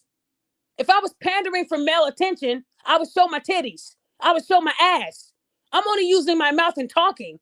And you think that's enough to get these men? I'm not Melly Mel. There's a woman on here that is very attractive, big breasts. You women need to wash your booties. I don't hear them talking about Melly Mel. The light-skinned woman with the pretty eyes. Nobody's talking about the woman that got her titties out and her BBL just sitting nice. You women need to wash your cootie cats. You stink. They're not going for her. They're going for me. Let that sink in. I'm not pandering. If I was pandering, I'd be sitting in a car with a small shirt on, lipstick on my lips. Fellas, you guys are everything in this world. You guys are sexy and attractive and you smell. I don't do that. Tell me how I'm pandering. Show me how I'm begging for men to love me. Half of them don't even know what I look like. You feel what I'm saying? But they call me the ultimate pick me. Make it make sense. I just wanted y'all to hear that because a lot of people said there's no way. There's no way black women said this about a black woman. Well, now you heard it. And I would love for those women, it was about, 8 of them? Come on to my podcast. But when you invite them to speak their truth, They scatter like roaches do when the lights come on. They don't want to sit here and tell people, I don't like Daphne because it's Daphne. Well, what did Daphne do to you? Nothing. What did Daphne do to you personally? Nothing. So how come you don't like Daphne? Because she's a pick-me? That's not a good reason, you guys. That's emotion. Maybe I remind them of their grandmothers when they brought back shame. Maybe that's who I remind them of, their grandmothers, telling them that they're doing wrong, right? I can't help that I'm here. All I can do is, if anybody knows who those women are personally, if they're listening to my show, if you're so tough, come onto my panel and tell all these people why you hate me so much, why trolling me for 10 years is an accomplishment. Let me give you an award. I'm going to make an award for you. Troll of the decade. Because it's 10 years, right? For trolling Daphne, who's picked. You've been watching my life for 10 years. Did I teach you anything? Because I'm married. Are you married? What did you get from trolling Daphne for 10 years? I would love to hear this. And I guarantee you these women are not going to come on this panel. See, if you go to their panel, they like to mute you and tell you you can't speak. They love that power. But on this panel, you don't get no control.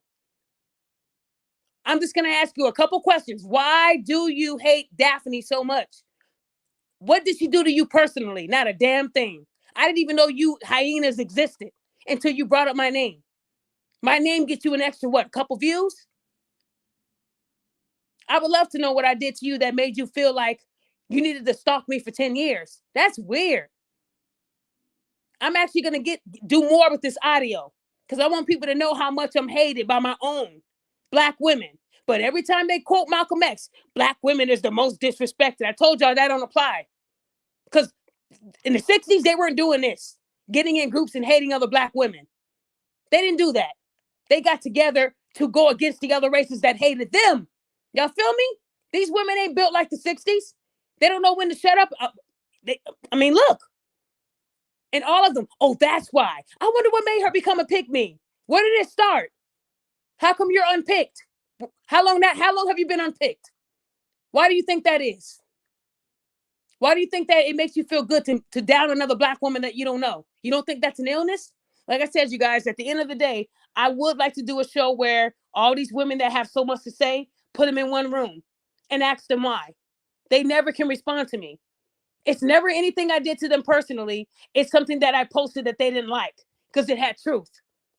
See, women, a lot of you are loud and ghetto. I don't do the yes, bitch.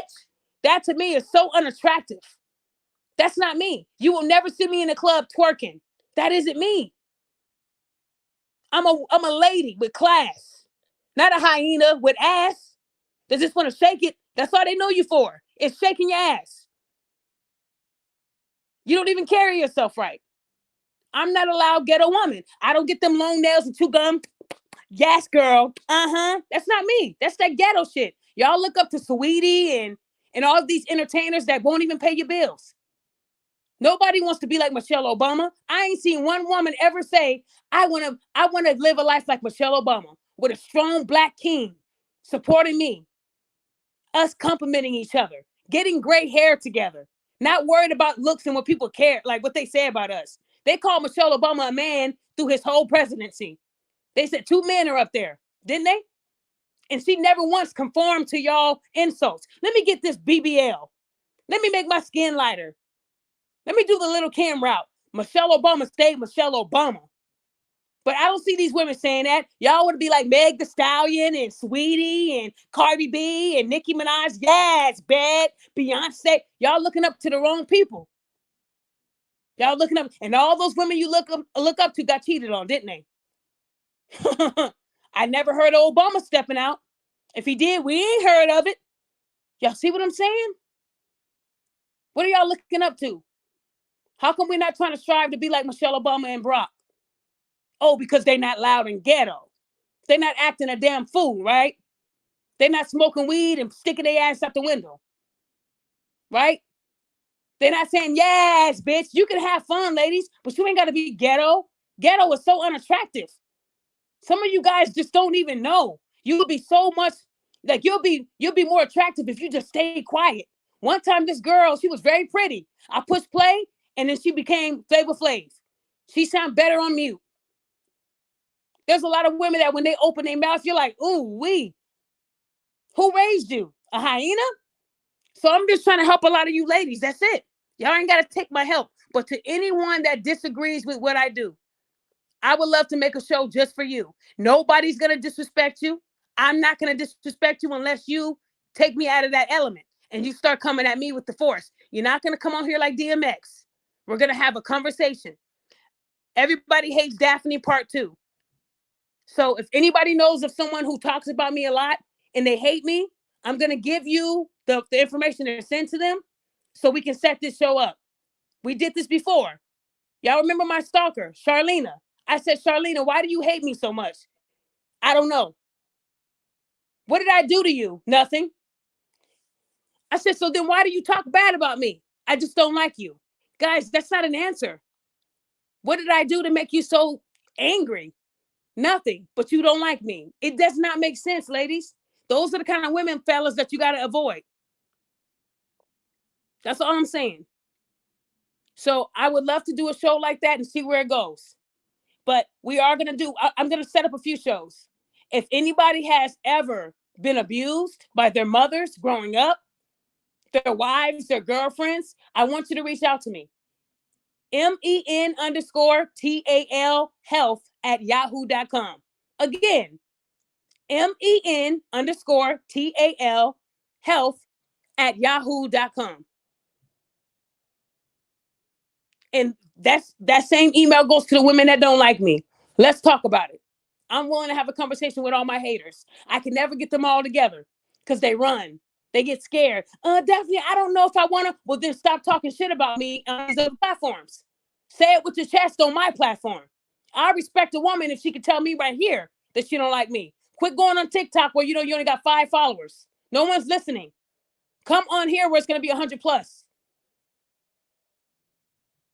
And if you can't do that, then keep my name out your mouth. Because I'm trying to give you the opportunity to heal. Some of y'all just need to heal.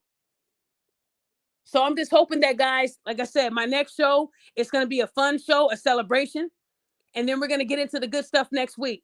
I will be having Godfrey back, hopefully some other guests. We're going to put some things in order.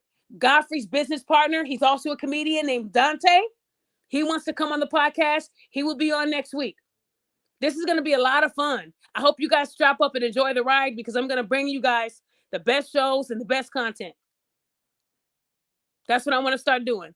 And I want to say thank you to everybody who listened tonight. I wanted to get this out because it's crazy when you put out the truth, people still attack you. That'll never go away. I'm attacked by Black women all the time. And I know a lot of you are just projecting your own, issues onto me. And I can help you. You're making yourself look bad, not me. You know what I'm saying? So like I said, I love helping people out. That's what I do. I'm just going to verify. I'm not easy to get over on. I'm just like the government. I need 3 verification documents. And if you can't get them, I can't help you. Because we're not going to be scamming people. That's not what we do.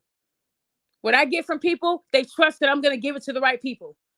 Because I care and I love everybody. I really do. I really want to see us make it. Because if we all came together like one big unit, they wouldn't be able to fuck with us, y'all. We would be, man, I wish we could do that. Just like the Alabama, when they all got together, dude jumped in the water. Everybody knew they role. They were family that day. Why can't we do that now? These Karens be laughing at us. Look, they're laughing at, they're making fun of their own race. Look at them, Amber. I know. Those blacks are funny. We're material for them. You get what I'm saying? You don't see a pack of Karens talking about other white women. But yet, y'all say y'all the most disrespected. You don't see a pack of Marcellas making fun of their Robertos. You don't see that. It's us. We the only ones doing that. Tell me I'm wrong. Whenever you saw a bunch of white women making fun of Brad and Alex, you don't see it. It's us. These women do these podcasts talking about how much they hate their own men. And these women save it and laugh. Get your popcorn, Amber. These blacks are funny tonight. I can't make it up. So, I mean, let's not give them content. Let's work together. That's all I'm saying. So with that being said, I hope you guys have a great rest of your Wednesday. In the next 2 days, this case should be wrapped up. And then I can move on to the next case. This is one of the worst cases I ever worked. It's never taken this long. Those GoFundMe's last year, I got them shut down within a week, 2 weeks tops. This is the longest case I ever had to work. And I'm saying case because I felt like I was on it. I put my PI jobs on hold. I really devoted myself to this case because I wanted to see the right turnout. And I wanted to make sure people knew that this person wasn't being honest from the jump. So again, guys, I want to say thank you to everybody who donated to my Cash App. Thank you to all those people. Thanks to everybody who likes my videos and they give me the props that I know I deserve, but I don't ask for it all the time. It doesn't hurt to hear it though. And thank you to those men who say that I do help them, whether I know it or not. And thank you to those women. I've been getting a lot of inboxes from women, not just messages, y'all. Voice notes of these women telling me that they are proud of me and they stand by me. One woman said, Daphne, I will be in the forefront with you, but I'm so scared of being attacked by other Black women. No woman should feel that way. She didn't say she was scared of men. She said she was scared of her own Black women. Come on, guys. What are y'all doing? So again, I'm here to help anyone who needs the help. Okay? So again, guys, have yourself a good night. And please try to not stress yourself out. Meditate. Do some yoga. Read a book. Do something that's going to take your mind off of anything that's stressful in your life. And Black men, like I tell you every day, you are valued. You are loved. You are supported. You got a lot of Black women in the front lines for you. And to those women who hate Black men, I hope that you heal. I hope that you get the help that you need. Because they're not going anywhere. Unless you mean overseas to get them a wife. Other than that, they're not going anywhere. And remember, what you say is a reflection of how you're going to get what you're going to get back out. So if you say you hate men, don't ask for their help whenever you're in a bad situation. Ask for the women to step in. That's all I'm going to say. And I hope that everybody got something out of what I said tonight. And if I offended anybody, that means you need to work on yourself because I never mentioned your name. Only name I mentioned was Rhoda. And I meant to offend her because she offended our Black men 10 times over. So again, I hope that we can heal from all of our traumas together and rise up and become the unit and the force that we are. We are a force. Man, please. We don't break. So I'm just saying, guys, let's get this together as a team. And I will see you guys on the next show. Please subscribe and hit the notification bell so that you're ready for the next show. I promise you the next show. Hopefully I ain't got to do it last minute. I'm hoping that tomorrow I'll be able to put a time to get you guys ready. Because I did this show at the last minute. I'm sorry for the late notice. A lot of people weren't able to get on, but I appreciate us getting to like 1:30. That was pretty good for last minute. Okay? So guys, have a good night. Stay strong. And I keep praying for everybody. And I love you all. Good night.